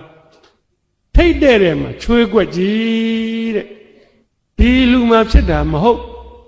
ဘယ်လူတော့ကဖြစ်ခဲ့မှန်းတော့မသိချွေးကွက်က6တောင်နေပြီတယောက်ကပြောသေးတော်သေးတာပါသူချွေးကွက်သူမမြင်ရလို့လူတွေကလည်းမလွယ်ဘူးမှအင်ကြီးတွန့်ကြည်တတ်နေတဲ့မြို့ပိတ်သိက်ကစပြီမင်္ဂလာ12ပါးကိုပြောတယ်မင်္ဂလာဆိုတာဘာမင်္ဂလာကိုဖွင့်တယ်12ပါးကိုတစ်ပါးချင်းပြောတော့ပညာရှိစကားတွေပဲပေါင်းလိုက်တာစရုံတောင်းကအင်ကြီးတတ်ရင်နားထောင်တော့ဟာအဖို့တန်လိုက်တဲ့စကားတွေမသိပါဘူးမှတ်သားရပါရဲ့ကျေစုကြည်ပါပြီတယ်ဗျာအဲ့လိုနားထောင်မှတ်သားပြီးတော့နေတယ်မြို့ပိတ်သက်ကမင်္ဂလာ12ပါးစုံအောင်ပြောပြီးတော့အဲ့ဒီမင်္ဂလာ12ပါးမှာအရေးကြီးဆုံးကတော့ဟောဒီသားရှင်ပြုတဲ့အလူပြ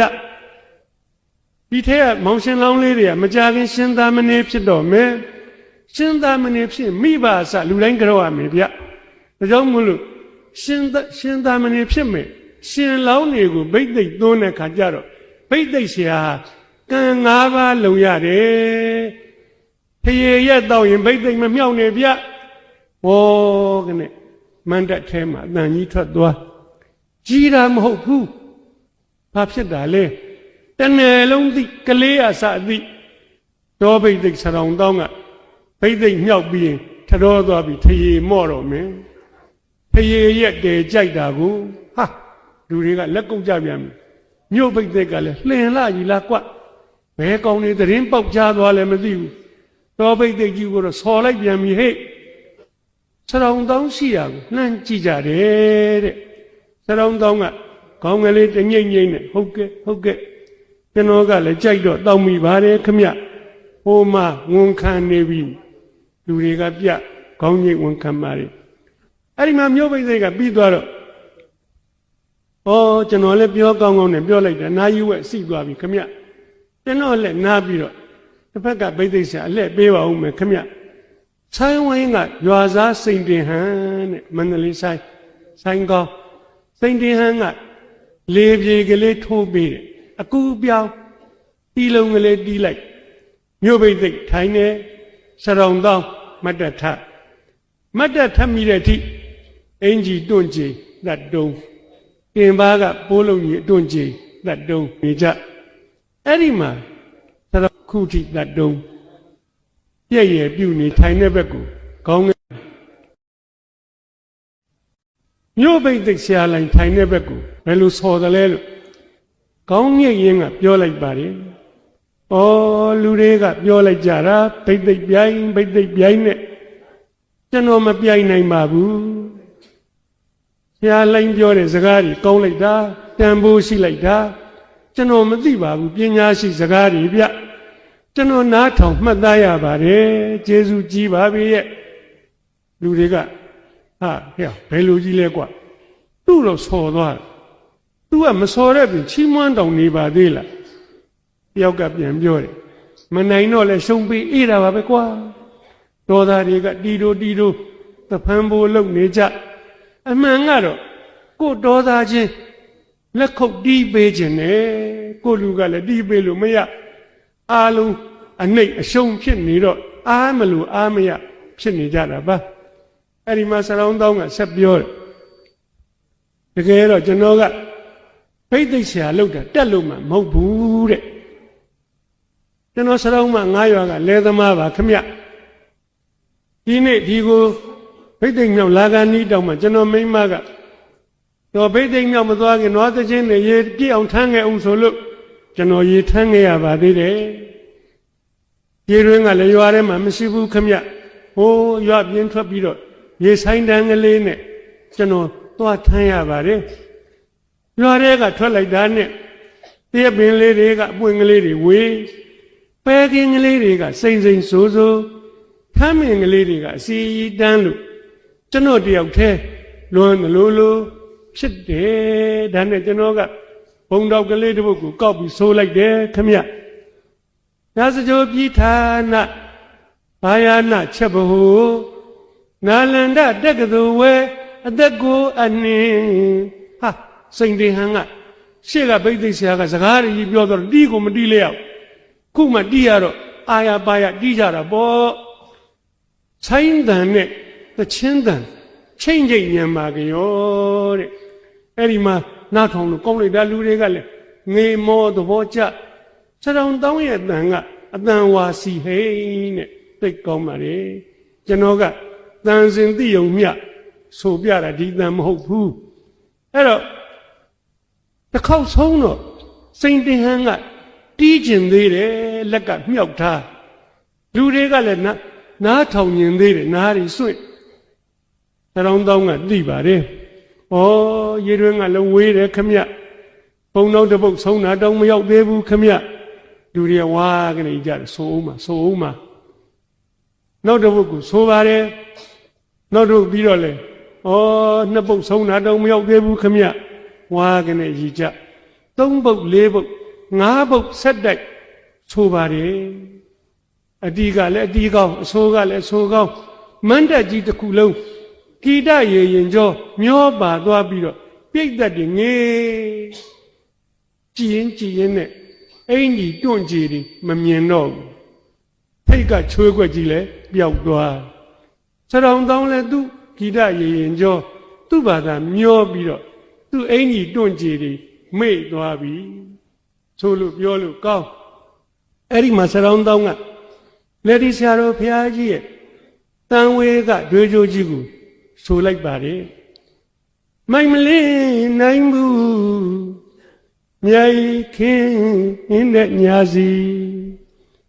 မိုင်မလေးနိုင်ဘူးမြိုင်ခင်းတဲ့ညာစီခါတော်မီတိမွေနိုင်ဘူးခါတော်မီတိမွေနိုင်ဘူးခါတော်မီပြစ်တင်ပြီးတော့ဆိုးချလိုက်တယ်တဲ့ဆိုင်ကလည်းနောက်ကလိုက်ပေး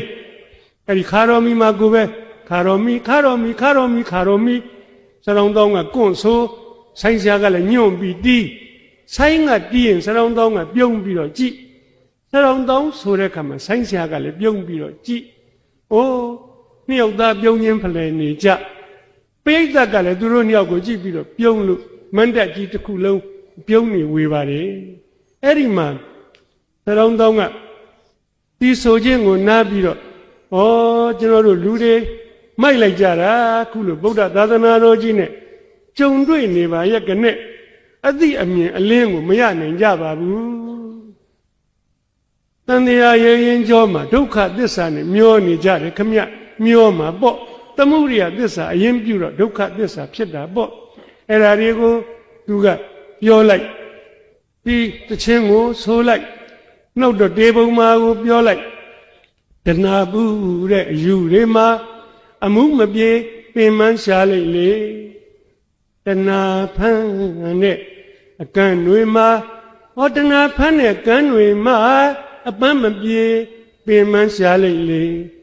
တဏှာကြိုက်တဲ့အမိုက်တွေမှာအငိုက်မပြေပင်မရှားလိုက်လေလူတွေတဏှာပြအရင်စစ်တော့အမြစ်ကတဏှာတန်တရားလဲရတဲ့အကြောင်းရင်းကတဏှာပူးတော့မူးနေတာပါပဲတဏှာကြိုက်တော့မိုက်နေတယ်တဏှာဖမ်းတော့ကန်းနေတယ်အဲ့ဒီဘာကန်းတော့အဝိဇ္ဇာဘာမှမသိမမြင်တဲ့အကန်းပါပဲအဲ့ဒါနဲ့တန်တရားလဲကြောင်းနေပြောစရောင်တောင်းကအရက်သာတောက်တာဗျတရားဟောတော့လည်းကောင်းနေပြန်ရောလူတွေကသဘောတွေချနားထောင်အဲ့ဒီမှာစရောင်တောင်းကနှုတ်တော့တတိယကြည့်လိုက်ကျွန်တော်ပြောကောင်းကောင်းနဲ့ပြောလိုက်တာနိုင်ဝတ်တောင်ကြောမိနစ်40ရောက်သွားတစ်ဖက်ကပိဋိဆရာအလှည့်ပေးပါမယ်ပိဋကဟိုးနောက်ကယောက်ကအော်တယ်ဆရာပဲဆက်လုပ်လိုက်ပါတဲ့တန်တဲ့လူတွေကလက်ခုပ်ပြီးတော့မဟုတ်ရပါဘူးခမဒါကဥဖုံဓာတုလှဲ့ပါခမ ရောက်နေပြီအဲ့ဒီမှာမြို့ပိတ်သိက်ဆရာလိုင်းကလည်းထိုင်နာထောင်ရင်ကသူမထကြတော့ပြိဿနဲ့သူဆရာပဲဆက်လုပ်လိုက်ပါတဲ့ဟောမဟုတ်ပါဘူးဆရာရဲ့ဒီရရှိကြရင်ဖြင့်မောင်ရှင်လောင်းလေးတွေကိုမင်္ဂလာတပြေးကနဲ့ရေးပက်ရတော့မယ်မင်္ဂလာချီမန်းဝင်စွတ်ရတော့မယ်ကျွန်တော်ကလည်းထရေကလေးရက်ကလေးတောက်တတ်တော့မတော်ဘူးလားလို့ပါခမမြို့ပိတ်သိက်ကပြန်ပြောတယ်လှုပ်တာလှုပ်ပါဘာမှမဖြစ်ပါဘူးတဲ့ခုနကတော့သူပဲအဲ့တော့ချုပ်လိုက်ပါခြေတော်တောင်းကအောင်ပါစေတပြေးပန်းနဲ့ရေးချမ်းကိုလောင်းဆိုတော့မြို့ပိတ်သိက်ကမနေသာထလာပြီးတော့ငွေပလားတဲ့ရေနဲ့ရေတပြေကက်နဲ့မောင်ရှင်လောင်းနေရေပက်ပေးရဘုရားတရားတန်ခါယနာမြတ်သုံးပါးကြောကျိုးကိုသိဆိုတော့မြို့ပိတ်သိက်ကကြောဝဲတဲ့ကချီမန်းငွေလေးတွေမောင်ရှင်လောင်းနေစွတ်ပေးရမြို့ပိတ်သိက်ကပိတ်သိက်အကူဖြစ်သွားပါတယ်ပိတ်သိက်ပွဲပြီးတော့သူ့ခေါင်းမောင်းလေးဖြုတ်လွယ်ထဲထိုးထက်အင်ကြီးချွတ်ထုံစံတိုင်းလုံးသိပ်ထက်ပစိုးလေးလဲဝတ်လုံးထက်ညံတာပြီးပြီအလှငါပေးတဲ့ဆေးဘောလိတ်မနတ်တိုင်မီပြီးတော့မြို့ပိတ်သေးကတော့မောင်းချက်ပြေခေါင်းမောင်းလေးဘူးတဲ့ထက်ပိတ်တိုရင်အင်ကြီးရှည်ယူခောက်ရိုးကြအောင်ခောက်ပြေတက်တာတွေထက်ရိုးကြီးချိတ်လုံးကြီးခောက်သားကြအောင်ခောက်ထက်ကြားလိုက်တာမနတ်ထဲမှာမရှိတော့ပါဘူးဤတက်ဒီပြန်ကုန်ပါပြီအလှကဆွေမျိုးနိစ္စတော်သူတဦးစနှစ်ဦးစပဲရှိပါတော့တယ်အဲ့ဒီမှာစိန်တင်ဟန်ရွာစားဆိုင်းဆရာကမန္တထဲမှာရှိတယ်အဲ့ဒီဆိုင်ဝိုင်းထဲမှာရှိတယ်ဘာလုပ်နေတော့ပတ်လုံးကလေးတွေပေါ်ပတ်စာကိုလကွင်းလေးနဲ့ထိုးပြီးတော့ခွာနေတယ်မြို့ပိတ်သေးကဝတ်စားလဲချင်းပြီးတော့တည်တက်တာကိုဆွဲမန္တထဲကိုရှောက်လာတယ်စိန်တင်ဟန်ကဆိုင်ဝိုင်းထဲကလှမ်းကြည့်သွားမလို့ပါလေခြေတော်တောင်း800ကိုသွားပါတယ်ခြေတော်တောင်း8ရောက်ပြေတက်တာကလေးကိုဘေးမှာချဒူးကလေးကိုတုပ်ပြီးတော့ဦး3ချိန်ရိုးရိုးသေးသေးရှ िख ိုးကြော့ပါတယ်အဲ့လိုလဲကြော့လိုက်ကြရောတောပိတ်သိခြေတော်တောင်းဘယ်လိုပြောတယ်လဲဆိုတဲ့စကားနားထောင်ကြည့်ပါခြေတော်တောင်းဘယ်လိုလူစားလဲလို့သိသွားပါလိမ့်အိုးကျွန်တော်ကဆရာလိုက်ကိုပညာရှိလို့ထင်ထားတာမှားသွားပြီဗျာခမည်းကပညာရှိယုံမှမကပဲပညာရှိသူတော်ကောင်းပဲဗျာကြည့်နော်မင်းငါ့အခုတော့ရှုံးပြီမို့လားကွလက်မထောင်ပြီးတော့အနိုင်မယူဘူးနှွေးထွေးကျင်နာတဲ့မေတ္တာနဲ့အမြင့်ကောင်းမော်ထက်တောင်တင်ပေးလိုက်သေးခမည်းကပညာရှိသူတော်ကောင်းပဲဟုတ်တယ်ဗျအစကနိုင်ခြင်းလို့ပြိုင်တောင်ပြိုင်သေးအပိုင်ကင်ပြီးတော့နင်းတောင်ခြေလိုက်သေးတစ်ဖက်သားရဲ့အားနဲ့ချက်ကိုချသို့သောဟိုလူကစိတ်ကောင်းရှိတယ်ဗျာသူ့ဘာမှပြန်မချဘူးချီးမွမ်းတယ်သူလှုပ်တတ်တာကလေးရိုးရိုးသားသားလှုပ်တော့အားလုံးနှစ်သက်ကြတယ်သူပါနှစ်သက်သွားတယ်တော်လိုက်တဲ့လူကွာအဲ့ဒါအသက်40လောက်ဆိုတာမန်တရှိရှိတက်တဲ့အရွယ်ချနိုင်ခဲ့မြမန်မာနကိုချပြီးတော့ရိုးရိုးသေးသေးရှ िख ိုးကြော့တယ်ဆိုတာဒီလူသူတော်ကောင်းမှုကြော့နိုင်တာပဲအဲ့ဒီနှစ်ယောက်စလုံးဗျာတော်လိုက်တာကျွန်တော်စရုံတောင်းကိုလေးစားသလိုရှားလိုက်ကိုလည်းချစ်ခင်တယ်ဒီဘိသိက်ပြိုင်မှာဘယ်သူနိုင်တော့နှစ်ယောက်စလုံးနိုင်ဘယ်သူရှုံးတော့ဘယ်သူမှမရှုံးဘူးဒီနေ့ပြောနေတဲ့ win-win theory ဆိုတာအဲ့ဒါပဲနှစ်ယောက်စလုံးနိုင်တယ်အဲ့ဒါကိုရွာစားစိန်တရားကဆိုင်ဝင်းတွေကကြည့်ပြီးတော့သဘောကျတာသဘောကျလို့ဘသူအမြန်ကြားလဲကွမကြဘူးဗျာသူတယောက်တည်းကြားဟာဒီကိစ္စတပြည်လုံးကြားအောင်ပြောကျင်လိုက်တာကွာဆိုင်းဆရာကစာရေးတာဗျသူ့ကိုစာရေးဆရာရဲ့နှလုံးသားကနှိုးနေပြီစာရေးဆရာရဲ့စေရနာကနှိုးနေပြီအဲ့ဒါဘဝတည်းကရတယ်စာကောင်းရေးပြီးတော့သပင်းမဂ္ဂဇင်းကိုပို့ချစ်ဦးမျိုးကအက်ဒီတာချုပ်အဲ့ဒီသပင်းမဂ္ဂဇင်းထွက်တော့ကျွန်တော်ကိုပေးကျွန်တော်ကဖတ်ပြီးတော့ဟာဒါတော့ကောင်းတဲ့ဟာ လူတွေမဖတ်မိရင်နားလိုက်မယ်ကွာနောက်တစ်လမှအဲ့ဒါဘောအရဲကစာဖြစ်တဲ့အကြောင်းအလွန်ကောင်းတဲ့အကြောင်းရေးတော့ဒီစာလေးပို့ပြန့်သွားပါလေစာချစ်သူများကိုပြောချင်ပါတယ်နှိမ်ချပြီဆိုရင်မင်းကြီးမြင့်သွားပါပြီမင်းမာနတကွန်လွင့်ထူနေပြီဆိုရင်မင်းနှိမ်နေပါလိမ့်မယ်အောင်မြင်အောင်ကြိုးစားလိုက်ပါအောင်စိတ်ကိုမွေးပါတကားတော့ခောက်လိုက်ပါခောက်ရင်ပွင့်လိမ့်မယ်ပွင့်သောတကားနဲ့အတူမင်းမှာပါရှိရမလဲစိတ်ကောင်းရှိလိုက်ပါအောင်မြင်ခြင်းဖြင့်ကြိုးစားခြင်းဖြင့်တကားတို့ပွင့်ပါစေအောင်မြင်ကြပါစေစိတ်ကောင်းရှိခြင်းဖြင့်လယ်ဝေးမြို့မှစာချစ်သူများပြည့်နေကြပါစေလို့ဆုတောင်းရင်ညီကုန်းချုပ်ပါလေ